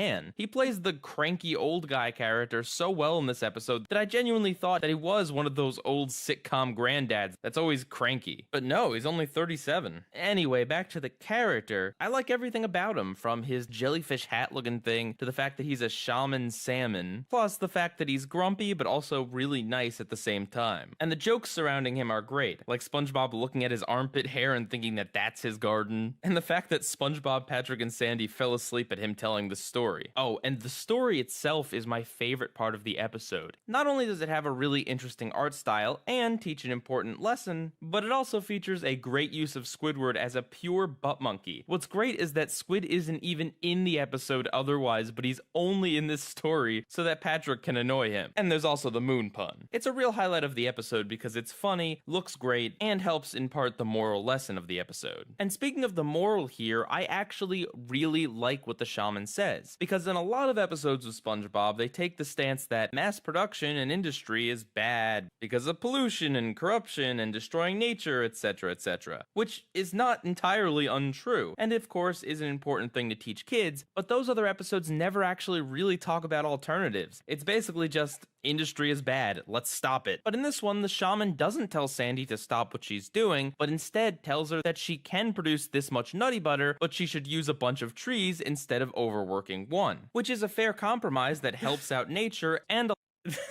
Is that really how is it a salmon shaman, or did I just spell it wrong? allows the benefits of industry to continue onwards. Anyway, it's a really good episode with an interesting new character, a good moral, a well-told story, and some good laughs. Episode 201B. I thought that was a pretty good review. I'm still ordering my Taco Bell. Look, guys gotta eat, all right?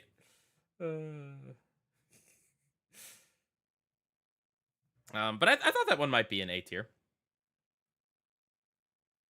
Stream is giving me ADHD vibes. Listen. We don't need to be diagnosing here, all right? Everyone is valid. Everyone's cool. Everyone's fine. If you have ADHD, that's great. If you don't, that's great too. But we don't need to be diagnosing people based upon streams. A tier? A tier sounds good to me. I remember actually really liking that one. Bulletin board. An anonymous user causes trouble. Okay, I think this is probably going to be an upper crust review because I loved this episode.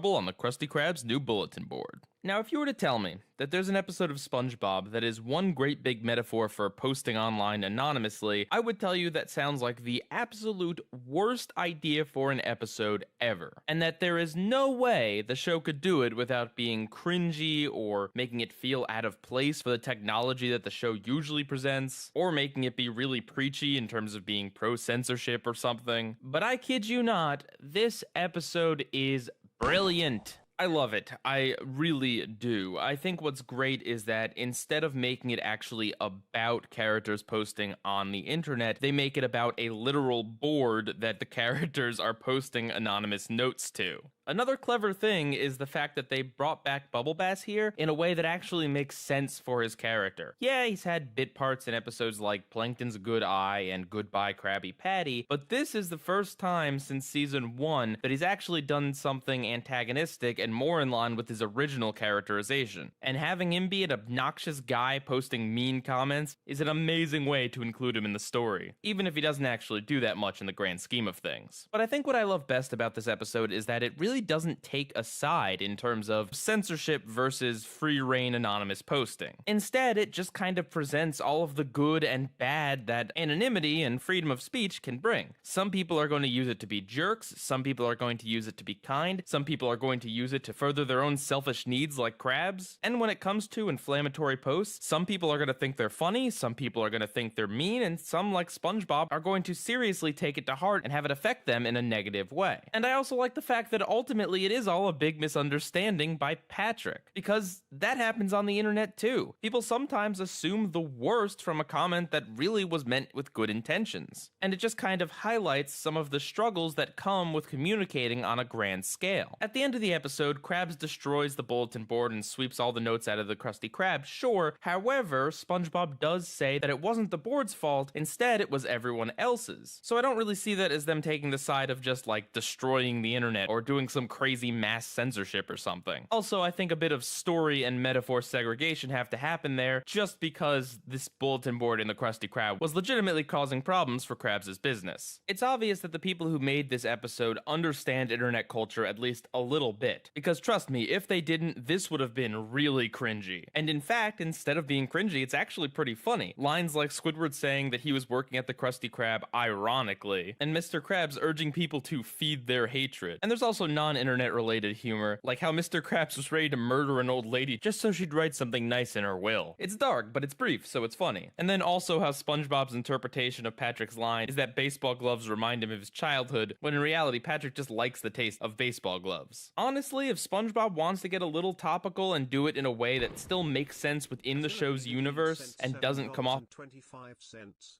Bulletin board premiered in Canada a couple months before the US. Snail Mail did too. As a Canadian, I felt privileged to see an SB episode before the people in the US. And you got those Avatar Season 3 episodes first, too. As preachy or weird, then I'm all for it. Kenny the Cat might have been a bit odd in this way, but Bulletin Board is spot on. I was very pleasantly shocked and amazed when I realized what this episode was actually about, and I do highly recommend it. Episode 202A. I think that's an upper crust review. I really good review, really good episode. I don't know. I was just kind of in awe at how clever the episode was, and I remember watching it, right, like coming to the realization, like, oh, like this is an internet episode. This is about the internet.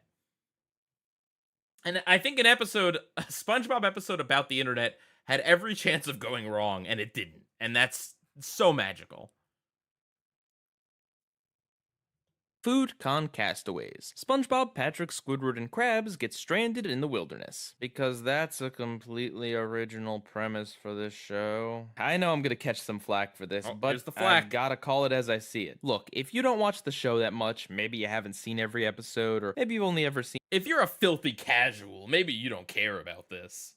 every episode once or something like that, then I could definitely see you enjoying this episode. But from where I stand, this episode adds nothing at all new to the show. It's similar to Club SpongeBob because the characters are in a kind of similar looking wilderness, and Squidward, as well as other characters, are unable to eat despite the fact that there's food around because of SpongeBob's own rules. It's like To Save a Squirrel because, again, characters trapped in the wilderness, desperate for food. But the most egregious of all of these is the fact that this episode follows the exact same format of a SquarePants Family Vacation from last season. Right down to the fact that it starts with a road trip where SpongeBob and Patrick are annoying the other passengers before it just suddenly randomly takes a left turn and the characters are stranded in the wilderness where they conveniently find their way out because their destination was like 3 feet away. Even some of the little details like the mention of music soothing the savage beast. I can see some jokes in here. I didn't really find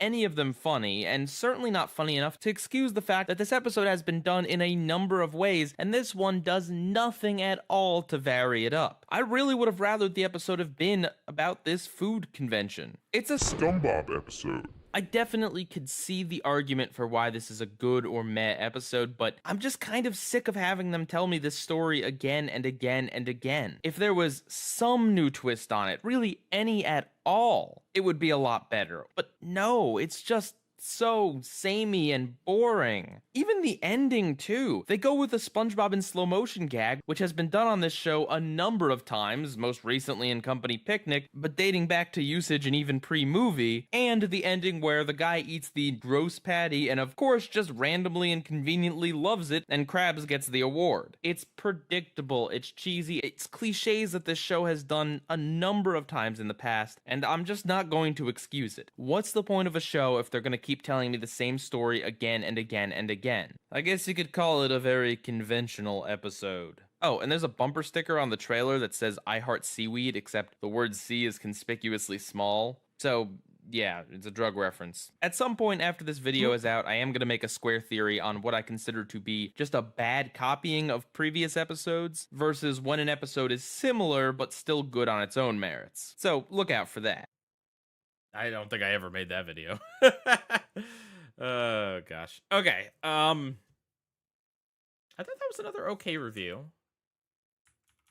I don't know. I don't like this whole like maybe if you're a SpongeBob casual you don't care, but us deep cut SpongeBob fans, upper crust, no. I kind of think this might be a D tier review if I'm being honest.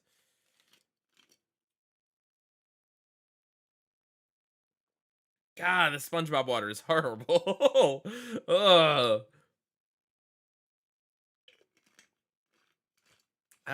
B or C tier? I think C tier at most. C tier? All right, we can put it in C tier. B tier, C tier? No, I think C tier at the most. Boom. All right, we're making it through, guys. I also ordered my Taco Bell, so you didn't even know that I did that. Episode 202B, Snail Mail. SpongeBob must learn how to fly after a wacky mail misunderstanding. Once again, SpongeBob is not taking his own advice. You don't need a plane to fly. All you need is friendship. Also, wait, hang on. We need mono audio again. There we go. Taking his own advice because he wanted to fly because of friendship. Jokes aside though, this is a particularly zany episode, and not just in the misunderstanding. The climax of the episode is just plain hijinks. It feels like an homage to all those classic black and white cartoons that would do this sort of story, where the character is just flying in a plane, causing all manner of havoc. And it works. There isn't really much to talk about, it's just some zaniness. And while I don't think it's quite on par of the first 3 seasons' zaniness, it is still fun to watch nonetheless. The story is good as well. It's definitely an interesting way to set up SpongeBob flying in an airplane, but it definitely $6,370 $2. Put SB long pants in upper crust while you're at it. I don't think it deserves that. Definitely works, especially with the title being a pun. As far as jokes, well, there's not really anything I laughed at, but like I said, it's a pretty zany episode, so I at least smiled at a lot of the stuff, like SpongeBob splitting the big plane in two and the passengers having to heave-ho it back together, the tennis match being played on the plane, and of course the classic, who's flying the plane. I was a little bit iffy on the underwear gag, but it did turn into a running gag that kinda gets funnier every time it's used. I think it's a good episode, though it's definitely closer to meh than it is very good. The misunderstanding is silly, but isn't anything particularly groan-worthy, and all in all, it's just a decently fun episode. And I do especially like the fact that they put Sandy in as well to teach SpongeBob how to fly, instead of just having some random new character. Although, does Sandy know how to fly herself? I mean, she flies a helicopter sometimes, and she is a woman of science, but like, does that just automatically make her an accomplished pilot as well? I mean, it seems like something Sandy would know, but I don't know, it's just a little weird. And speaking of her training, she trains SpongeBob in a video game, and this is the 3rd time this season that this has happened. Krabs used one to train SpongeBob in Tudor Sauce, SpongeBob trains his thumbs on one in 2 Thumbs Down, and then we have this here. This definitely isn't a criticism, it's just me pointing out an unusual pattern in 9B. Episode 203A. I don't think that review was too good. Yeah, too many times do I say zany. I think that's a C tier one. Maybe she's a flying squirrel. Oh, darn it. Gosh darn it. Oh, boy. Oh, brother. Pineapple Invasion. Plankton searches SpongeBob's house for the formula. There's so much about this episode that just makes... If Sandy can fly a rocket ship, I think she can fly a plane. Is that transferable? Are we sure? There was a cut storyboard of Gary delivering mail that made people think this was originally about Gary delivering mail. Well, I mean, snail mail, yeah, definitely. You can definitely see it. Sense, and I'm kind of amazed they didn't do these things earlier. The concept of Gary and Plankton having to fight against each other, and the concept of characters going inside of Gary's shell. It seems like they would have done these things years... Oh gosh. I sent you an email with a thumbnail I made for this stream when it's over. I'm gonna take a peek at it at my laptop while this is going. Ago, but no. Plankton and Gary have interacted before, most notably in Shellback Shenanigans, but even in that episode, the actual interaction between the two is minimal. So once again, it's nice to see them using a pairing of characters that don't usually get put together. And Gary's shell being bigger on the inside is just kind of an obvious SpongeBob thing, since everything is bigger on the inside in this universe. But beyond those concepts, Plankton gets a lot of lines here and spends a lot of the episode either by himself or with Gary. And it's usually pretty awesome to just see Plankton being Plankton. He has some great moments and one Great thumbnail. Great thumbnail. I might use it. We'll see. 203 has the best and worst episodes of 9B. Interesting. Interesting. What's the other? Oh, pineapple invasion and salsa. Yeah, salsa and basilicus. Liners here. Like how he says he doesn't like the taste of pineapple, and then he tastes some of Gary's litter and says it's still better than pineapple. Him wrecking SpongeBob's house almost completely Okay, the plankton leg there is pretty good. That's pretty good, past guy.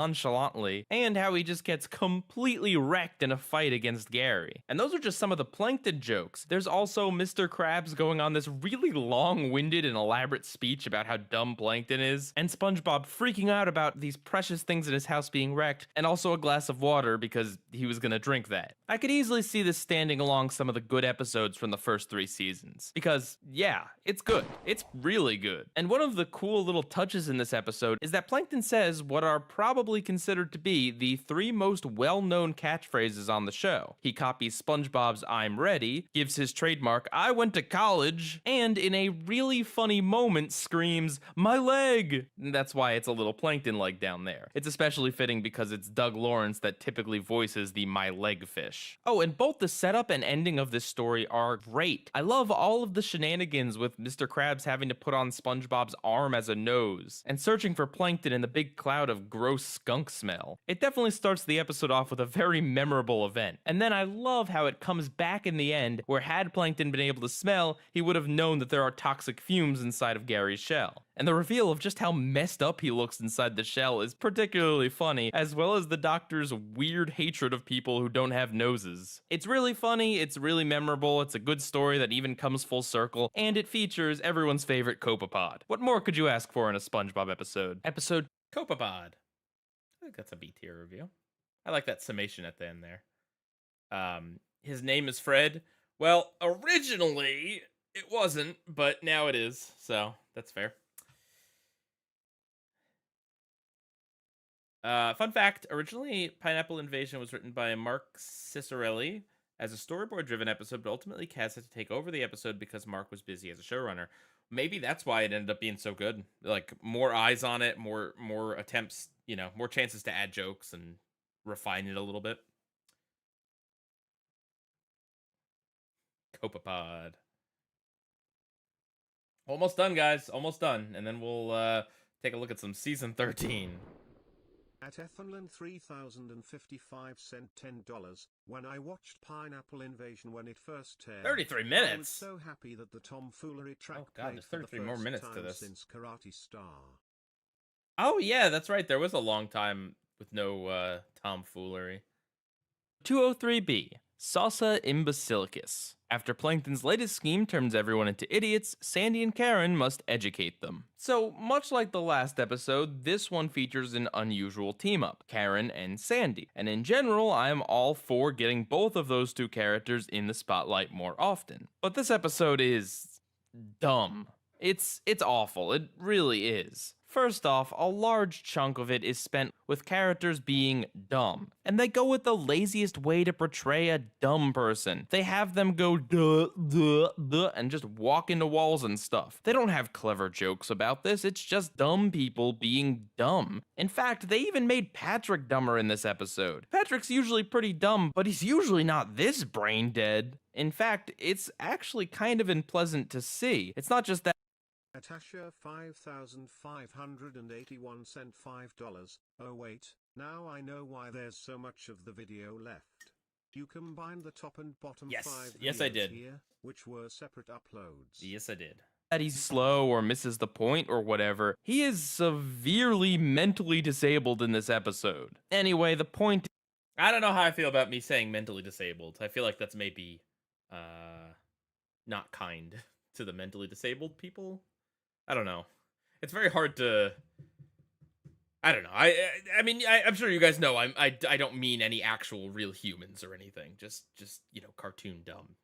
is no, I was not amused by all the duh humor. Another problem with this episode is that it's all over the place. First, it's about this salsa. But no, the salsa is just an excuse so that they can get to the dumb people. But then Karen and Sandy focus on trying to make Plankton smart again. When that fails, then they set up their college thing and we get a montage of them educating everyone in Bikini Bottom. But then we suddenly shift and we see that Plankton is a bully that's trying to get the formula from Krabs, but despite graduating early, this is all a part of his acting class grade months later? It's like nobody actually thought this through. The concept of Plankton, SpongeBob, and Krabs and the other characters being in a college or a school setting is an interesting one, but they do not give that any time to play out. So much focus is given to the setup, the dumb humor, and then setting up this whole college thing that by the time we actually get to the struggle between Plankton and Krabs, it's just so brief that it's like, what's even the point? Seeing Plankton being dumb is one thing, but his whole shtick is that he's supposed to be a scientist and he went to college. Seeing him be anti-school here is just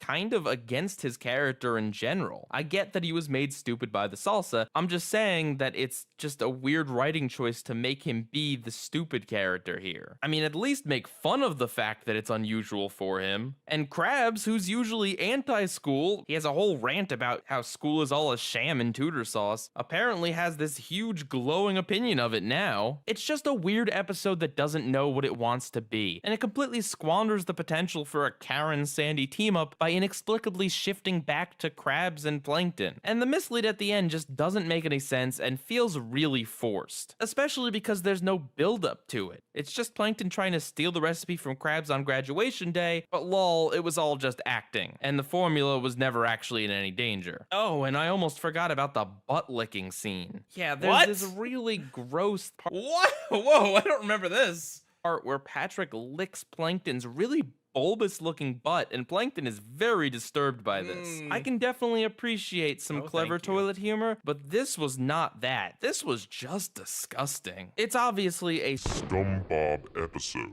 Really, everything about it is just dumb. The humor's infantile, and the focus is scattershot. There's some good ideas in here, but the execution is just imbecilicus. 204A. That might be upper crust. I mean, outside of unfortunate phrasing, Mr. Krabs should never lick butts. Fair. I think that might be an upper crust. I think we can edit that out. we can bulbous. Bulbous butt. I'm putting it in upper crust. I'm doing it. 9B is pretty great.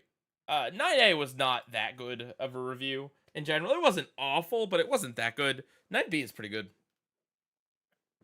All right.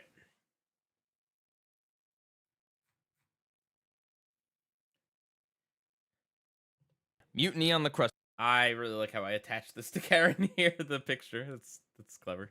The Krusty Krab is relocated by a rip current. So I'm kind of conflicted on this episode, because the Krusty Krab being turned into a ship and getting stuck in a rip current is a cool idea, and I do like the sequences of SpongeBob steering the Krusty. Yeah, I mean, I don't want to litigate whether it was correct phrasing or not. I mean, again, I didn't say like a slur or anything. It's just, I think referring to a stupid character in a TV show as mentally disabled is a little too close to referring to actual real life medical terminology and stuff. Like, you know, I don't know. I think like brain dead or just calling him really stupid or something like that, I think would have been better. I don't think it's awful. I don't think I'm gonna get canceled for this. Also, I am really tired of seeing the stupid Euphoria ads, so I think maybe we're gonna just like do this.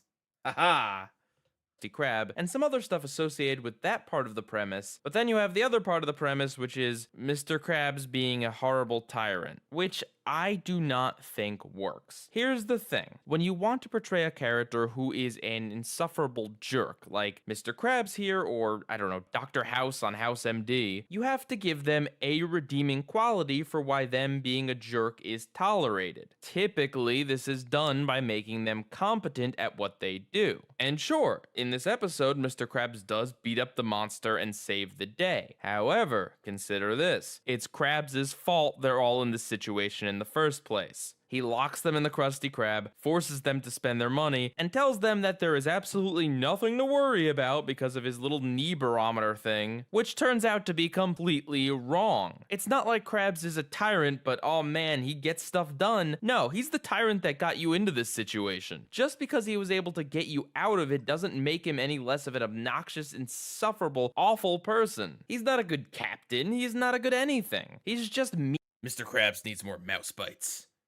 Mean for the sake of being mean here. And that's apparently something to be celebrated? There are other ways they could have fixed this as well. Maybe have Krabs explain to SpongeBob that sometimes a leader does need to get tough or else stuff won't actually get done. Or maybe have the Bikini Bottomites treat Krabs like dirt in the first place, which leads to him being a tyrant later on. The other way that this sort of story could have worked would be to have Krabs be a tyrant at the beginning and then have him redeem himself at the end. But the way it plays out is that he makes everyone beg him for forgiveness. And even then he's still not motivated to save the day. Ugh, he's just so unlikable here. And for once, that's actually the point of the episode. It's not one of those things where they accidentally made him jerky like what happens with Patrick a lot of the time. No, the story is just that he is a miserable, horrible captain. In fact, if anything, SpongeBob is most certainly the hero. And while thankfully he does. Am I on point here, or am I just like missing like the joke of the episode? Is Mr. Krabs supposed to be seen as like an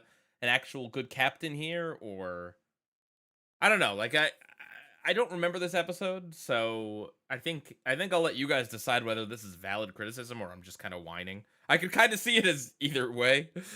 Get rewarded in the end, the reward is his paycheck, and he doesn't get nearly enough credit that he deserves for steering the ship, trying to keep everyone together, volunteering to go fight the monster, and being the one who is able to motivate Krabs to fight said monster. But at the same time, there are things to like in the episode, like SpongeBob's face and line about how he'll spend Krabs' dime is very, very just one bite-esque. Speaking of that dime, why is it like a normal coin? Why isn't it that giant rock thing that he had in Can You Spare a Dime? Not only have they been actually doing a lot of continuity nods this season, it just seems to be an arbitrary contradiction. They could have told this exact same story with Mr. Krabs' first nickel or something. It's not a huge deal, but it's distracting and really didn't have to be like this. So, does my frustration with Krabs' character here basically override any of the little enjoyable things I found in this episode? It feels like it's trying to do a point, but the writers forgot to put in a point. Okay, fair. Let's see. Yes. Feels like you're missing the point. Okay, there's one vote for that. Mr. Krabs is pretty awful in this one. Let's see. Oh, welcome back, Farhad. Let's see. Mr. Krabs does suck. He's terrible. Okay, cool. Sounds like I got a point. Or do those things balance this out to a meh? Unfortunately, Krabs' behavior does drive it into SpongeBob territory. It is a huge damper on what is otherwise a pretty decent episode. I usually don't mind episodes where Krabs is the antagonist, but the problem here is that the show treats him like he's done a good thing in the end. I'm sure it's supposed to be for comedy reasons or something, but it all just comes off as really unpleasant. Also, did you know that Mr. Krabs created an edible hat called the Hattie Patty? Hey, I've been working on these videos for a long time. Not every single fact can be fun. Okay, but Pie Guy, at least one of them should be fun, right? All of these facts suck. They're all SpongeBob facts.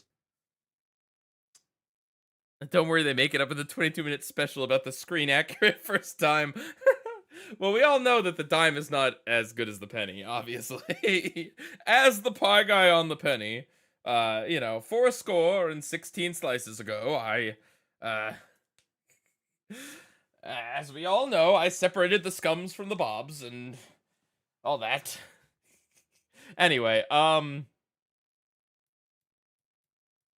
don't know. I kind of think calling myself out on the bad facts maybe lowers this review a little bit. A tier, I don't know. I think I'm kind of whiny regardless. I think B at most, but I could put it down lower if you guys think. This SpongeBob water is a SpongeBob water. purified water with electrolytes added.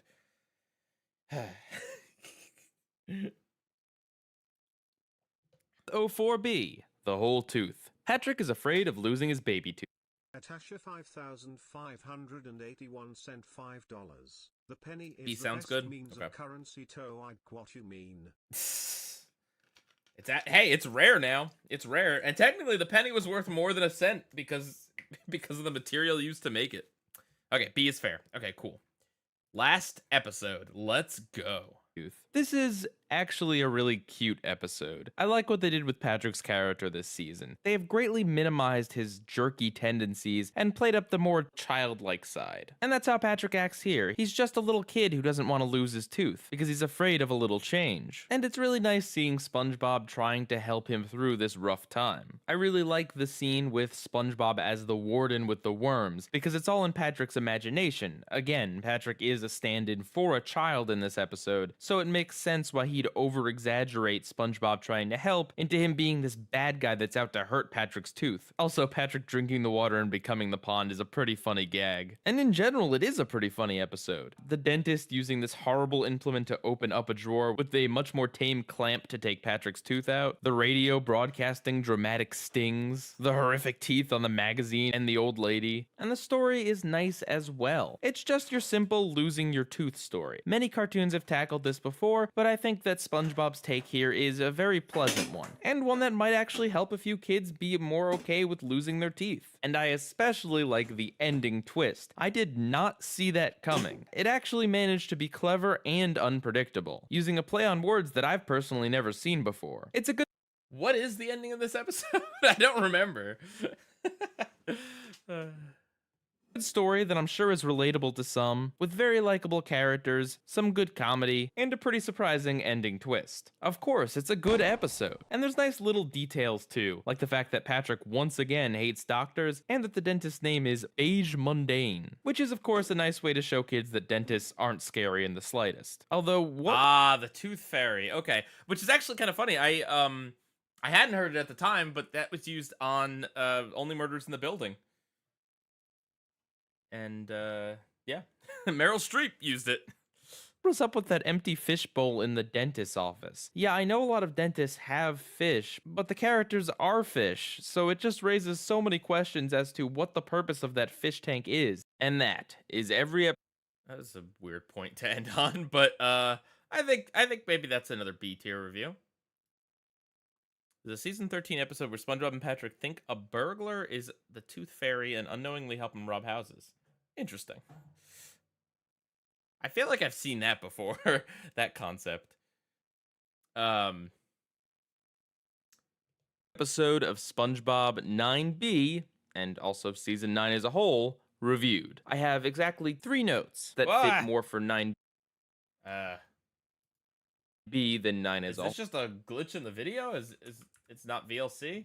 9 as a whole. Firstly is the good atmosphere. Oh, okay. Is that in the actual YouTube upload, I wonder? Weird.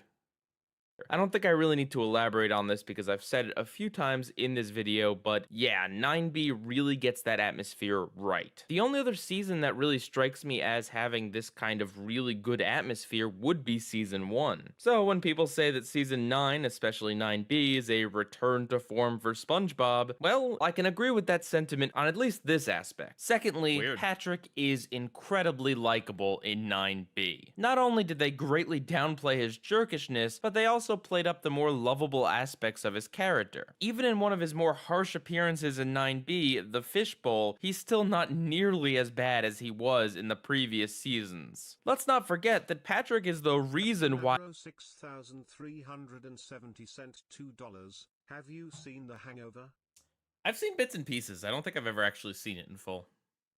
a lot of episodes got scumbobs. Even in 9A, we still had episodes like Little Yellow Book that really played up his more obnoxious characteristics. But I feel like there was some sort of conscious effort on the part of the writing team to make sure Patrick was more likable in 9B. And I hope it sticks because it is really nice being able to just like Patrick again and not have to ask myself at the beginning of the episode, oh, is it going to be one of these Patrick appearances? And lastly, the comedy is a lot better in 9B than than it was in 9A, and in 8 as well, and 7, and 6. Really, 9B is the funniest crop of SpongeBob episodes since about season 4 or 5. It still doesn't rival the first 3 seasons, but the comedy here is still good. So now let's go to the charts. 9B.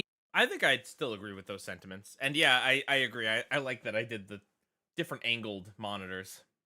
He has 17 good episodes, 5 meh episodes, and 7 scumbobs. Comparing that to 9A, you'll see that there's a lot more good episodes and a lot less meh and a little less scumbob. So, where does that put the rating for 9B? Well, after much deliberation, I have to say that the second half of season 9 is a good half season. Wow, they actually did it. They delivered a chunk of content that I could consider as a whole to be good. I don't know that I ever thought I'd see the day. And while technically this is only half the season and we still have to get to the rating for 9 as a whole, I think that this is still a very, very good thing. Is 9B as good as the first?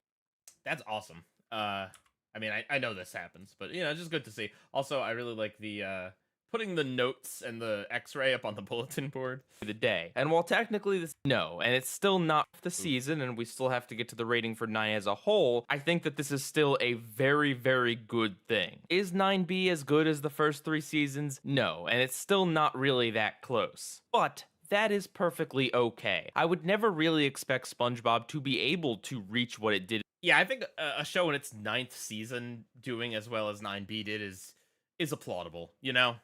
In the first 3 seasons. Nor would I ever expect it to be able to just go back to that time and have that exact same style of humor and storytelling. A lot of time has passed, a lot of writers have come and gone, and unfortunately that's just never going to be the case. But that doesn't mean that the show can't still be good in a new way. And the fact that the show isn't quite as good as our really, really, really good run of episodes should not diminish from the fact that this is absolutely something to be celebrated. Alright, on to season 9 as a whole. Looking at this chart, it is eerily similar percentage-wise to season 4. And I think that's about right. Considering 9A was meh and 9B was good, but certainly not amazing, it does feel right to place it in the upper meh category. But it is definitely... I know a lot of people were disappointed at this. I know a lot of people wanted me to call it good overall. I couldn't. Unfortunately, the first half did have quite a few stinkers.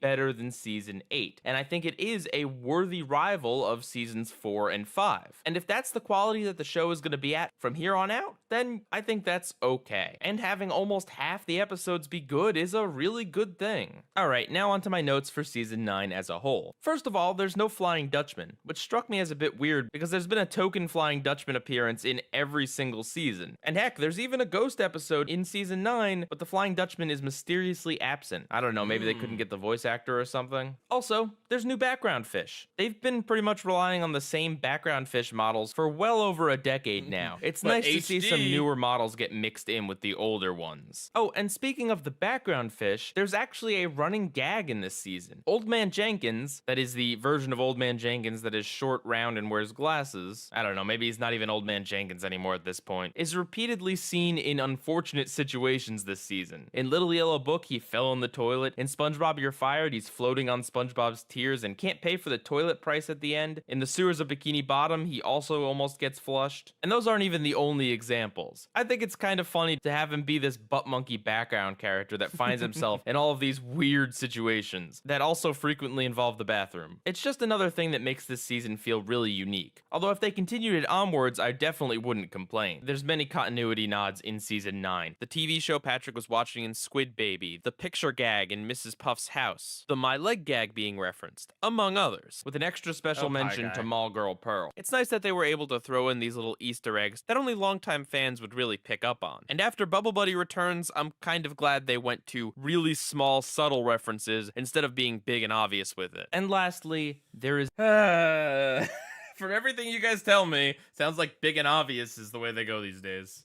A bigger focus this season on the other characters. What do I mean by other characters? I mean characters that aren't SpongeBob. Patrick gets a great deal of focus in Patrick Man, Patrick the Game, Executive Treatment, and What's Eating Patrick. Plankton gets focus in episodes like Jailbreak, Plankton's Pet, Copy Bob Ditto Pants, and Pineapple Invasion. Krabs gets Safe Deposit Crabs, Pull Up a Barrel, What's Eating Patrick, and Married to Money. Squidward gets Little Yellow Book, Squid Defense, and Squid Plus One. And Sandy gets The Fishbowl, Sandy's Nutmare, and Salsa Imbecilicus. Kind of. And of course, there's Larry's Gym and Mall Girl Pearl. And while the show has always had some episodes that are from other characters' perspectives, mainly Plankton, Squidward, and Krabs, I think this season went above and beyond in sharing the protagonist role and focus with a lot of the secondary and even tertiary cast, which is a great way to add variety to the series and is a good way to tell different stories that you couldn't tell with SpongeBob. It's really saying something when 4 out of the 5 good episodes in 9A are Plankton episodes. And of these, none of them are traditional Steal the Formula episodes. Ekin Urchin involves him helping Krabs. Jailbreak is a lot more focused on the jailbreak itself. It Came from Goo Lagoon has Plankton utilizing a weapon more so than outright trying to steal the formula or trick it out of the character. Fanatic 5,118 cent $4.99. I wish season 10 took 9B's direction. It would have been good. Though admittedly season 11 is a step up, but it's like a sequel to season 5, a mixed bag. Characters. And Plankton's Pet has almost nothing to do with the formula. It makes me so happy to see that the writers definitely want to mix things up with Plankton and don't want to just rehash the same story ideas again and again. Sure, we did have cliche evil spatula, but 4 out of 5 of his major appearances shaking up the formula, no pun intended, is a very good thing. Okay. And now, get ready. Ooh, look at the animation. Before we get into the bottom 5, I guess we'll let's just take a look at the tier list. Let's here, let's just take a peek here. So we ended up with 3, 6. Wait, hang on. How many? 7, 14, 21, 28, 30 upper crust reviews. Oh, actually, we're not all the way done yet. That's right. We still have season 10. But that's where we're at so far. That's quite a bit, and a lot of them. Look at that. A lot of them from this season. We also ended up with a good amount of A tier reviews from 9B. A lot of B tier reviews. Few C tiers, and then no D or SpongeBob. SpongeBob In 9B, and only 1 D from 9A. All right. I think having less episodes to review actually made the reviews a little bit better. Just like having less episodes for the show to produce generally makes the episodes a little bit better because more time and care can be put into each one of them. For a pretty lengthy bottom 5. Actually, before I get to the 5 themselves, I have to give an honorary number 6 Should probably put this up here. slot to an episode. This was an episode that I think was close to being number 5, but only just barely got beat out by the actual number 5. This episode is Company Picnic. In my review, I spoke at length about how I thought Plankton's plan was just incredibly stupid from a number of different angles, and the conflict in this episode was really flimsy and just kind of insulting to the audience. The 9B review did feel true, like a good final push. It's true. I should have ended it there. Didn't get on the bottom 5 because the number 5 choice left me just a bit more irritated than this one. And on the positive side of things, I do have to say that Company Picnic looks really good visually. Number 5, Little Yellow Book. So the reason why this episode is so low on the list is that I do think the first half of the episode is actually pretty good. It's really not a bad setup for an episode with Squidward finding SpongeBob's diary. That transition. And there's some good comedy in here, like SpongeBob finding Old Man Jenkins in the toilet, and the customers being ravenous. And I like Squidward reading about SpongeBob's recounting of Squidward cursing at him and Gary biting him in return. It's actually a really clever bit to hear SpongeBob narrating the situation without hearing either character talk. These parts of the episode kept it lower on the bottom 5 list, but man oh man, did Jerky Patrick have to get one last dig in before they got rid of him in 9B. He is very unpleasant here. Does Patrick return to being really jerky, like in future seasons? Or, yeah. It's good CG. Yeah, that's funny. My rant against CG, and I end up kind of using it. And so is Squidward. The second half of the episode has the story go exactly nowhere, and the ending just leaves a bad taste in your mouth. SpongeBob is crying, and Squidward hasn't learned a thing. Squidward's been a jerk in plenty of episodes, but Taco Bell usually they still give isn't him at here, by least the a way. shred of human decency by having him learn his lesson at the end. And in other episodes, what Squidward does to He's just really SpongeBob stupid actually now. isn't all Eh, that bad I'll and take- doesn't I'll go take- much beyond. I'll take very stupid Patrick over jerky Patrick. It's the dumbest he's ever. Ugh. Not that that's great. I miss season 1 Patrick. Just being generally rude and negative towards SpongeBob. There's parts of this episode that I like, and then there's the rest of it. Number 4, Married to Money. The thing about this episode is that much like the rest of 9B, it does have a good atmosphere, by which I mean it has some very pleasant music, it features a wedding, and so it's a happy celebration and ceremony, etc, etc. The episode just kind of feels nice. But the problem is that it isn't. The story is flimsy, boring, predictable, and has a very unsatisfying ending all around. The fact that the tone makes it seem nicer than it is actually makes it a lot worse. It's not a Yeah, Sharks versus season 1 Pods Chill Patrick is situation the where the best. atmosphere is able to make up for the light story. Here, there's just so many things that are unsatisfying about this story. And really, the ending especially is what kills me here. Endings are very important. It's the last thing you leave the audience with. And while SpongeBob usually does have dumb gag endings at the very end, typically they at least wrap up the story before they do their stupid ending. Like in the Fishbowl. Yes, they have that dumb gag at the very end where it turns out that they're really At Ethanlin 3055 cent $2, but Squidward's not a human, he's an octopus. That's a fair point, I guess. Thank you for the super chat. studying Squidward, but even before that, they do have an actual ending to the story. In this one, the ending is Plankton is revealed, and then Krabs is gonna be alone, I guess. Adding the usual stupid gag in the form of having to tip the bellboy waiter guy is even worse than usual because there's no substance that even comes before it. In terms of positives, I can still say that I did like everything involving Pearl in the episode, and the episode's problem is more of a lack of substance than the presence of things that I really don't like, which is why I think it's better than the rest of the episodes on this list. Number 3. Salsa Imbecilicus. Ugh. The comedy in this I'm episode surprised is that's dumb not number jokes. 1. That's pretty much the bulk of what it Oh, has to but that's offer right. you. SpongeBob The You're frustrating Fired is also in this season. thing is that this stupid scene happens smack dab in the middle of the episode as well. It's not at the very beginning where you could forget it happened and enjoy Unless the this is rest just the of the bottom 5 for episode. It's 9A, not at the or very 9B. end where you can at least enjoy the first part of the episode. No, it's right in the middle, bridging together the first part, which is Plankton's plan, and the second part, which is this weird college story. It's just this like 2-minute long void where nothing happens in Do you the guys story. want me to continue this, or are we good? I don't know that I have anything else to say, really. I feel like I'm kind of repeating myself a little bit in these reviews. Up to you. We do still have to get on to the, looking at the season 13 episodes.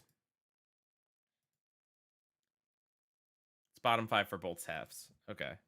And it's just a bunch of dumb jokes. Any momentum and intrigue that was building with Let's watch the Plankton's rest of it. original plan at the Alright. start is just immediately killed right here. And then, because this goes on so long and this comes before it, the whole college plot just doesn't have any time. I cannot get emotionally invested in what's going on because we're just so suddenly thrown right into this conflict of Plankton being a bully and Krabs reinventing the Krabby Patty formula. And of course, all of the stupid jokes and this weird other plot of Krabs and Plankton takes away from what should have been the focus of the episode, Karen and Sandy. I like the fact that not only does the episode pair them together, but it does put them in a scenario in which it makes sense for them to bond over. Seeing as Sandy's a scientist and Karen's a computer, they're both some of the smartest people in town. But what a wasted potential it is. This is also one of those episodes that kinda gets worse the more you watch it, as the dumb jokes weren't funny the first time, but by God are they definitely not funny the second or third times. Number 2, Squid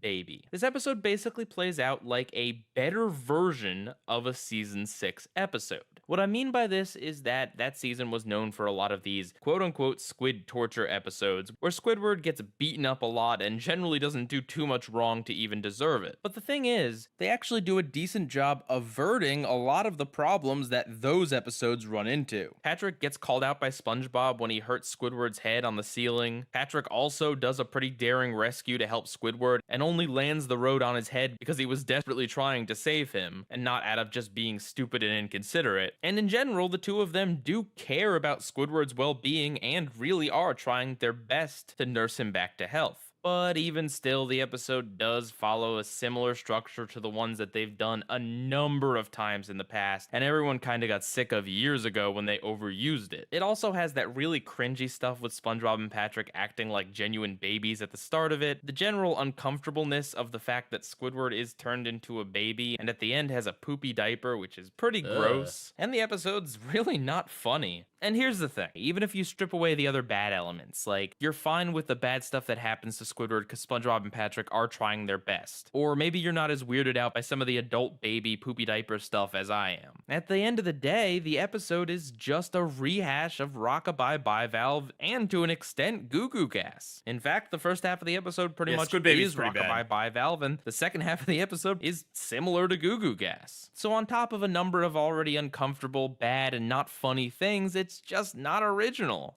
Despite the fact that it's number 2, and I am saying that it's pretty bad, I don't actually think it's completely, entirely, miserably awful. The fact that the number 2 worst episode in this season is one that I don't think is quite as bad as pretty much any of the other bottom 5s from season 5 onwards is a very good thing. Even some of the worst of this season still has some redeeming qualities. I mean, even season 8 that was generally towards the middle still had at least a handful of episodes that were pretty dang bad scumbobs. But this one, it's bad. Oh yeah, it is bad, but it's not that bad.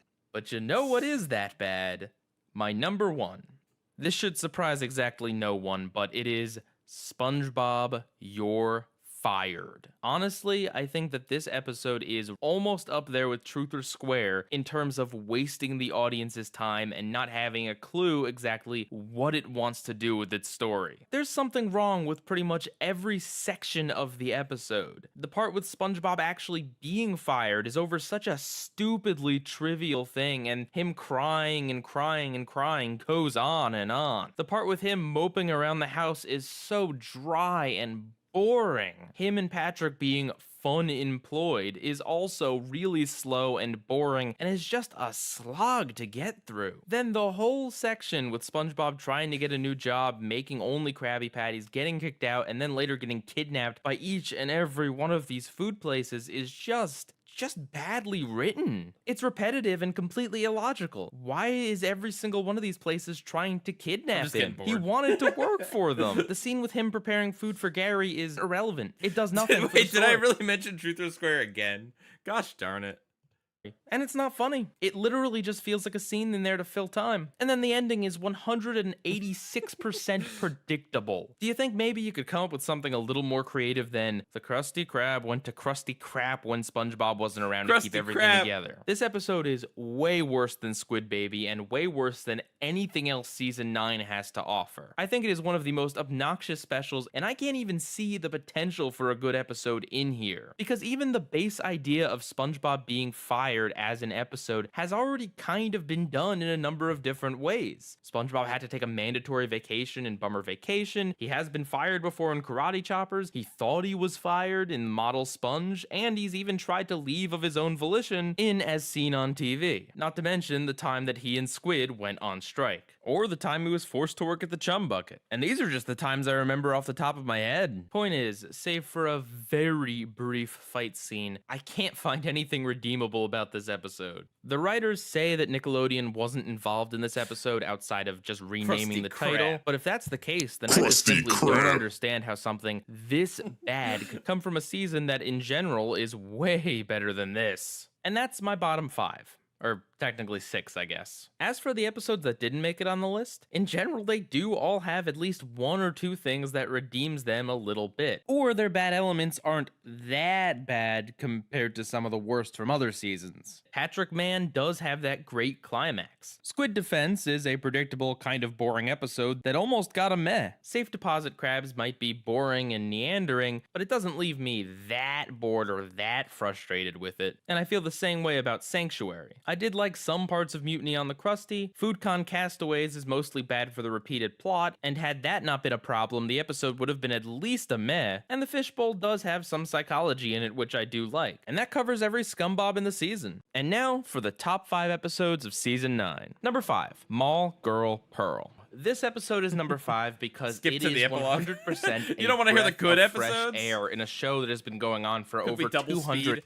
I'm worried if we do that it's gonna crash again. episodes. There was a very conscious But I tell you what, I will let this play and be right back because my Taco Bell just got here.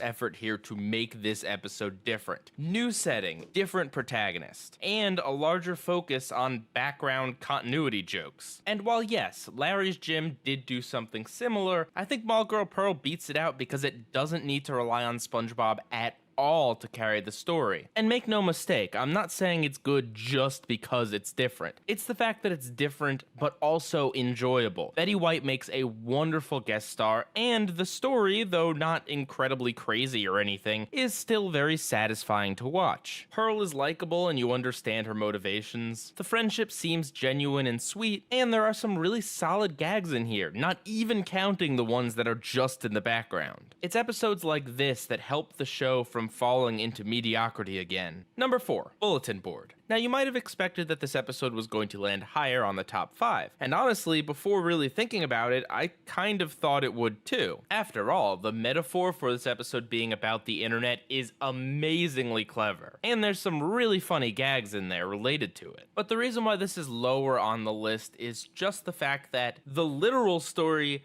does kind of suffer a little bit. Like, when you get right down to it, the middle of the episode is just a lot of characters reacting to things that have been written on the board. Not much story progress is happening. And then when we finally get to the climax and Krabs, SpongeBob, and Squidward stake out to see who is the one posting all of these messages, they find out it's Patrick, and then Mr. Krabs destroys the board and they all go knitting. I mean, I'm not saying I wanted them to beat up Patrick or anything, because he did seem to have a good heart in all of this, but from a story perspective, it is a little bit of an anticlimax. Like the episode should have been building to something greater or more interesting. I don't know, maybe Krabs destroying the bulletin board in plain sight and all of the other customers trying desperately to save their notes or something? Or perhaps some sort of scene where Patrick is desperately trying to disguise who he is while hiding behind a bunch of notes, maybe? I don't know exactly what could have been done, but I do think that the literal story of the episode could be made to be a little bit more interesting. Not that it's bad, it just doesn't have a lot going on. There's an episode confirmed for season 18 where SpongeBob becomes the guy on the penny. Wow. And if you're thinking, wow, he's being really negative on an episode that he put as the 4th best episode of the season, just remember that I do still think very highly of it, and the only reason why I'm not gushing about it is because, well, I already did that in the actual review. Number 3, Sandy's Nutmare. This is just an all-around good episode. I wouldn't say that it really amazingly excels at any one or two aspects, but rather that every aspect of the episode is just really good. Good guest star, funny jokes, good moral, a sequence with a unique art style. It's Sandy-focused. SpongeBob, you're fired! Character who doesn't get that much attention compared to other main characters. I even like the fact that it's about Sandy's tree, which is something that's in most of the episodes that she is in, but doesn't really get to do much ordinarily. This episode is the opposite of a nightmare. In fact, it's not a nightmare, it's a nutmare. Ooh, that one was bad. Number 2, Pineapple Invasion. Okay, so the reason this beats out almost every other episode in the season is just that I think that this episode is really, really funny. Funnier than most post-movie episodes. Yeah, the food is pretty good. I truly cannot overstate how funny I think this episode is. And beyond that, it features a memorable opening set piece and a great team-up. Or rivalry, I guess, in this case. And my number 1 favorite episode of SpongeBob Season 9 is Plankton's Pet. Yeah, the best 2 episodes of Season 9, in my opinion, both involve Plankton and a pet. And Anyway, do I really need to say how great this episode is? I'm sure you've all heard it by now. It's an episode so good that it would fit in not just with the first 3 seasons, but with some of the best episodes from the first 3 seasons. Plankton is almost always a fun character. It's a story archetype that is proven to work very well. There's a lot of great dark humor and other 2 jokes minutes, about guys. 2.5 Spot being minutes and really we're done. small, and there's a Well, we're fun done with the video. climax with some good twists that are loosely based in real-life science. Also, something that doesn't get pointed out too much is the fact that SpongeBob and Plankton actually bond pretty nicely in the episode. Plankton actually thanks SpongeBob for helping him look for Spot. It really shows how dynamic of a character Plankton is. So yeah, put this one up there as another one of my favorites from the post-movie era. Right up there with No Hat for Pat and It's a SpongeBob Christmas. And that's season 9 for you. I can't really believe that we've finally reached this point. It's been a long time coming, and season 9 was instrumental in me deciding to make this series in the first place. It's been a pretty crazy ride, and I'm definitely not stopping here. But I think at this point Well, I've definitely proven technically I that didn't. not all modern SpongeBob is bad. And even in some of the worst seasons, there are still some hidden gems. And some mediocre seasons that still have a significant amount of good episodes. Because of the nature of the show, one episode could be absolutely abominably miserable, where you hate all the characters and everything that goes on in the story, and the one right before it can be an amazing, beautiful piece of art that's funny, witty, and meaningful. Though I've certainly gleaned some patterns from reviewing the series See, I talk about No Hat for Pat a lot too. I like that one. one season at a time. Really, each episode should be taken and judged individually, and sweeping generalizations certainly don't give you the whole picture. So, as always, thank you to Encyclopedia SpongeBobia, SpongeBuddyMania, Andrew for the awesome tomfoolery remix, and Incomptech for the rest of the music, and my artist, Aaron. And a super thanks to all my patrons out there. Thank you guys so very much. With an extra special thanks to Sukanzu, the DS Guy, Sue. Digibros, Mabe's Voice, as well as those who have donated large sums in the past, Bash Fluff, Halston Blaine W, and Mr. Tortellini00. And I need to announce that my Patreon is no longer going to be used. Gone. I am very appreciative of everyone who's Thanos helped me out snapped. over the years, but it's not a service I wish to continue using. Well, I'm off to have a lonely, convenient dinner for one. See you guys in season 10. Pie Guy rules. Out. Oh, this one. I remember that apartment. Anyone know what brand that actually was? Look at that camera work. Look at all those amiibo back there. Wow.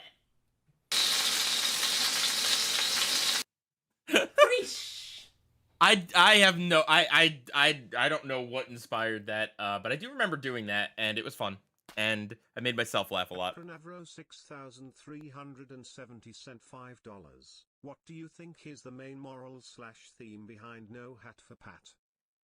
I mean, I think there's a few things. I think, you know, don't take advantage of people, for one. Don't let, you know, work hard, but then don't let yourself get taken advantage of, you know? And stand up for your friends. Freesh. I don't know what I was referencing. I don't think I was referencing anything. I was just said it weird. I don't know. Crash_neon_official sent $1.99. Was that a 3-in-1 cereal box on the fridge there? Possibly. Probably. And yes, it was White Castle. Love me some White Castle. All right. That looked gross, whatever it was.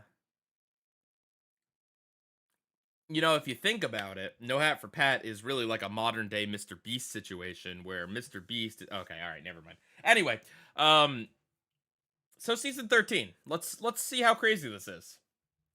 We've got... Oh, God, I don't know that we're going through all these episodes, but let's see here. So this is the Encyclopedia SpongeBobia descriptions. No one go... Listen, I'm not refreshing the page, so please don't go and deface these, okay? A place for pets. Customers bring pets into the Krusty Krab, and Mr. Krabs learns pets are more profitable than owners. Actually, before we get on with this, hang on. I have to go to the bathroom.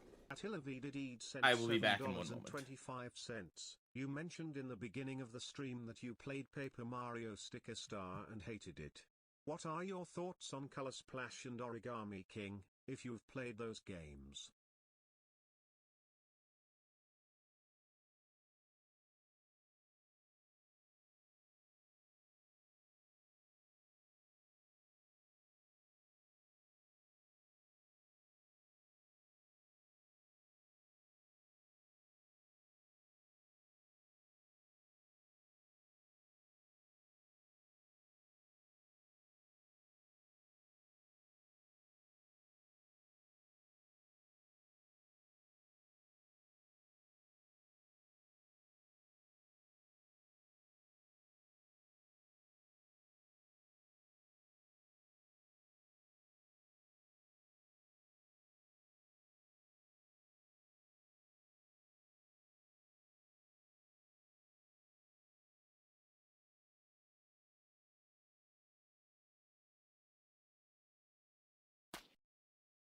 At Tazinbor 3913 cent $1.99.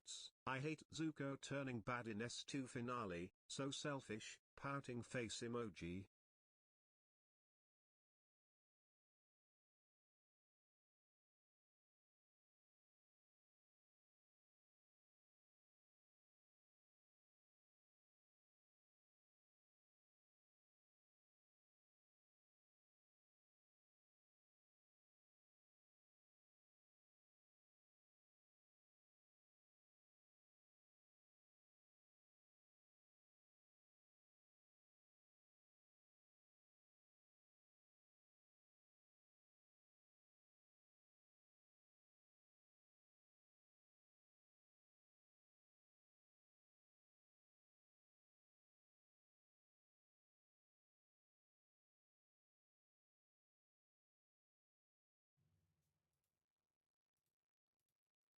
Okay, I have returned.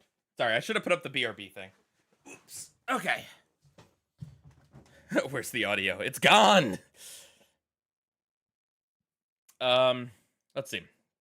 I love DDD. I never played Color Splash or Origami King. I just wasn't. They didn't look too good to me. Could I say Mr. Beast in the SpongeBob voice? Mr. Beast. Okay. Thank you, Taz. I hate Zuko turning bad in the season 2 finale. So selfish. I don't know why you're talking about Avatar, but you know that's okay. Hopefully the Taco Bell didn't hit you too hard. Oh gosh. No comment. All right. Let's talk some season 13 here.